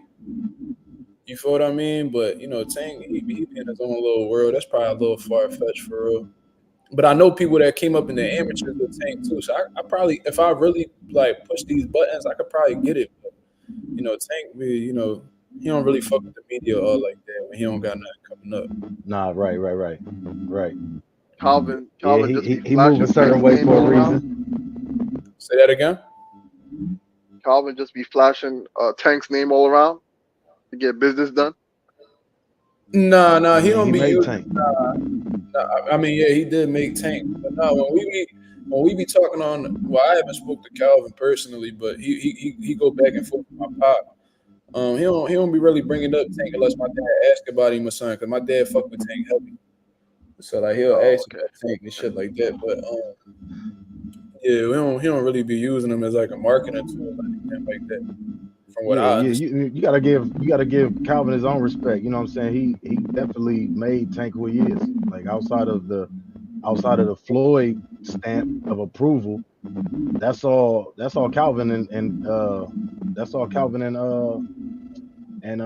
Kenny. You know what I'm saying? They definitely like Floyd built him from like a promotional aspect, but Calvin built him from a fighter aspect. You know what I mean? The reason why is able to get these wins is because of Calvin. So Are they also the reasons? You don't sleep on Cal. He ain't no slouch. Nah, absolutely not. Oh, no. He decorated. He stand for sure.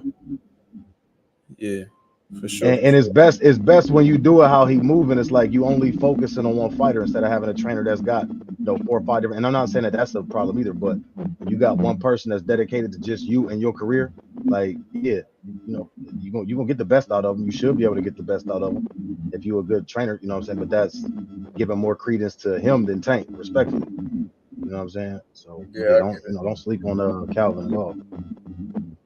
No, not at all. Anybody who do, they dumb. For sure. But I'm looking forward to doing that. I hope we can get that shit going, like Philly versus Baltimore shit. That'd be fire, bro. I would love to do that shit. Man, I don't think they'll let some shit like that go down for real, man. It'll be too much shit in the streets over, you know what I'm saying, over some shit like that. Like it'll get too rowdy in the streets behind niggas bumping heads on that. Nah. That's definitely we be having that shit locked down, like armed security and all that shit, bro. That shit not going down, bro. Ain't nobody getting done with no crazy shit. J Cash said I'll fly out. I don't want people to think. Go ahead, my fault. Nah, J Cash said I'll fly out to see that. Yeah, we gonna get that together. That'd be dope. I would love to put my guys in there with Calvin's guys and see what happens. Cause we've been smoking shit. Yeah, I want to so. let me touch on it one more time. Just so dude know, like I said, I ain't got no hate for Tank or none of his camp. Like I said, sometimes how they move, and me as a boxing fan, I feel slighted. I feel cheated.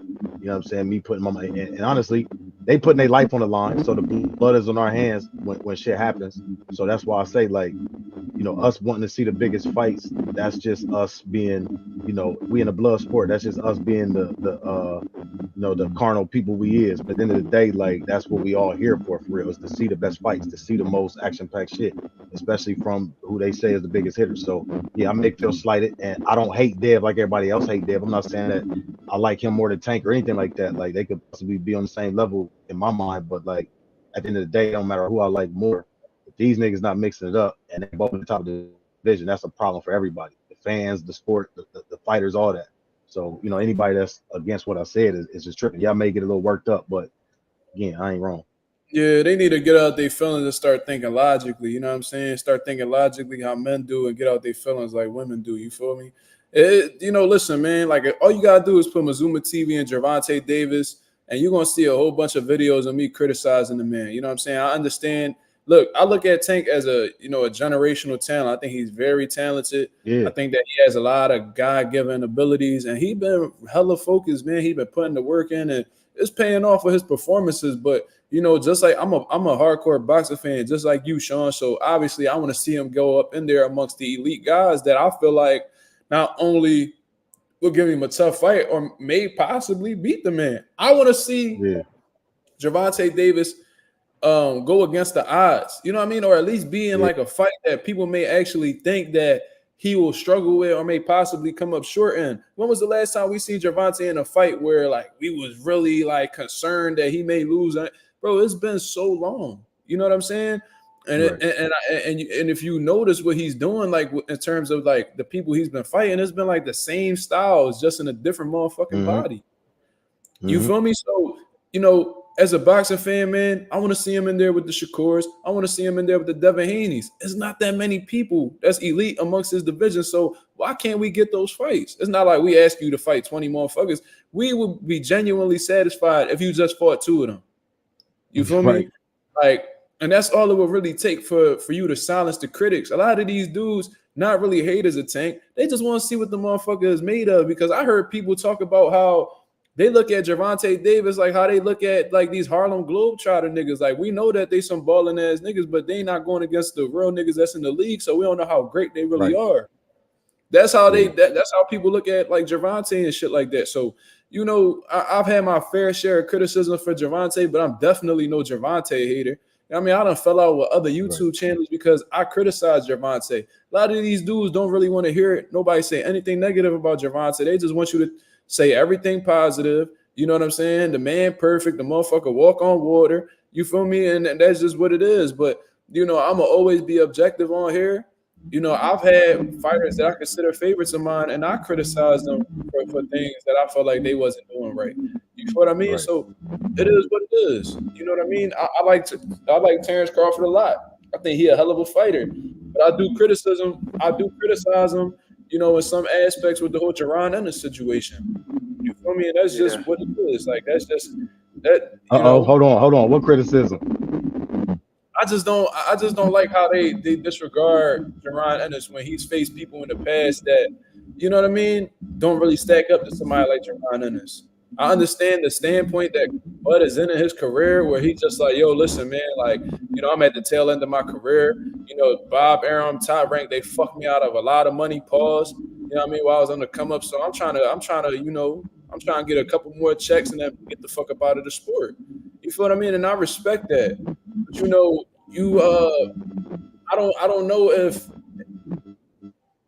don't know if like, and I understand like Madrimov he was a champion at 154 and shit like that, but I don't know if that was a fight that was more requested amongst the boxing fans than the Jaron Ennis fight. I don't know that. So like it is what it is, man. I understand he was going up to 54 and shit like that, so he probably don't want to go back down to 47. But at the end of the day, you still hold the titles at 47, so it's like you leaving the impression that you may possibly come back down. Why have you not relinquished those titles yet?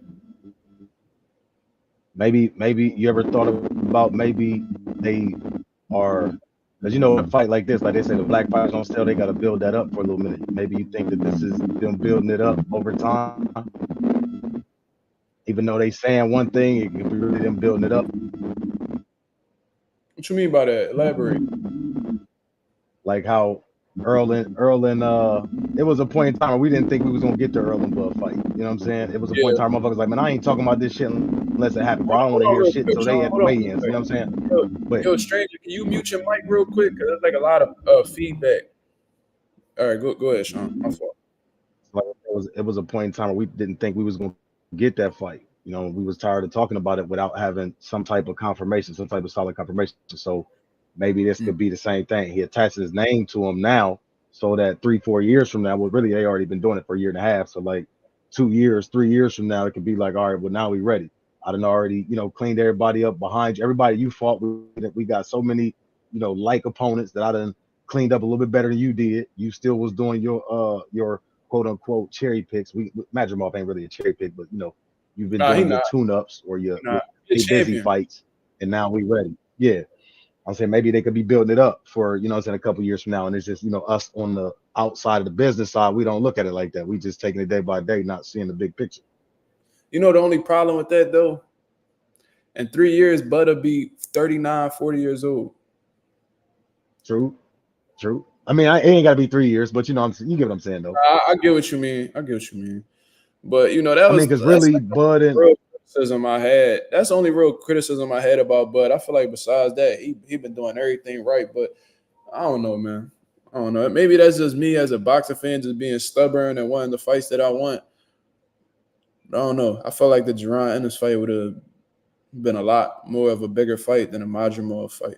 But you know, it is what it is. You know, hopefully, I mean, Turki Alalshikh, you know, he said he's going to be working with Boost in that last statement he just put out. So maybe he could put something together, man. And I don't understand why Turki Alalshikh is prioritizing Virgil Ortiz as an opponent for Bud over Boost. I don't know if it's because they both have 54. I don't know what it is, but I don't really like that idea. They both black, bro. Look at all the Turk fights. They were black. Even Jared versus Dude, it was still a him versus a African cat. You know what I'm saying? So like they're pitting Americans versus somebody that's not gonna be two Americans. Know that. We ain't seen it yet. We ain't seen two Americans fight on a Turkey card yet. I don't think. So again, the formula's still intact. No matter what Turkey say, the formula's still intact. That's actually a really good point. I didn't even think about that shit. Yeah, the formula stand. He's trying to make sure these cats lose. Like all the black fighters gonna lose. They're gonna get. I ain't gonna say he's out to make them lose. I'm not saying it. I'm not saying it like a curse like that. What I'm saying that's what you're saying. You saying Turkey tough fight though. No, yeah, I don't mean it like that. When I say the Turkey curse, I don't mean like he on a mission. He could be. I don't know, but because I don't want to like say like I know what he's thinking. But at least he's putting them in tougher fights than they're expecting to be in. You know what I'm saying? He's putting them in people that's tailor made to disrupt what they're trying to do. You know what I'm saying? Like.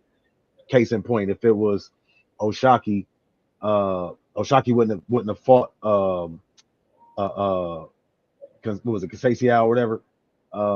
He wouldn't have fought a Conceição next. It would have been somebody else that would have been, you know, stepping up to just make him look good for another fight or two. Just to try to drag that reign out. You know what I'm saying? They're gonna try to get as many 3% payouts on that belt, as many fights they can. So you know what I'm saying? It's not like they just gonna automatically be willing to get him up out of there. He said Turkey trying to sabotage him. I ain't saying he tried to, but I'm saying it's working. Whatever they doing, it's working like a motherfucker. All right, yo, Mark, man. I'll catch y'all another time. I gotta get ready for work in the morning. All right, my brother. I'll holler at you, man. I appreciate you coming on. All right, man. Can't wait to hear the interview tomorrow. Yes, sir. Look out for that. All right, Sean. You stay cool, man. All right, man. You be cool, brother. I'm actually get up out of there too. So you got any closing thoughts, my brother? Yeah. What's up? Nah, man. I just want to tell the nation, man, get them likes up, man. Keep this channel growing, man. I like it organic like this, man. You ain't got no ties, nobody. You ain't, being biased or nothing like that, man. Just keep it real. That's all. Oh yeah, for sure, bro. Ain't no doubt. That's exactly what we doing over here. For sure. But yeah, man, I appreciate everybody that show love to the channel, man. We got 25 people in the building with 22 likes. You get them last few likes up, man. That'll be very much appreciated, man. You feel what I mean? I had some great people on here, some great conversations, some good laughs, some overall great entertainment, man. If you appreciate this live, subscribe to the channel, man. Hit the like button. You feel what I mean? Share the video if you're capable of doing so, and just let the people know that Mazuma TV is in the building and we here to stay, my brother. So I hope y'all have a blessed, beautiful night. You feel what I mean? Check in tomorrow night, man. Me and Greg Haggett are locked in for a great conversation about boxing. You feel what I mean? Be on the lookout for that. You feel what I mean? But until then, this is Mazuma TV. Thank you very much for tuning in. I'm out of here, man. Peace.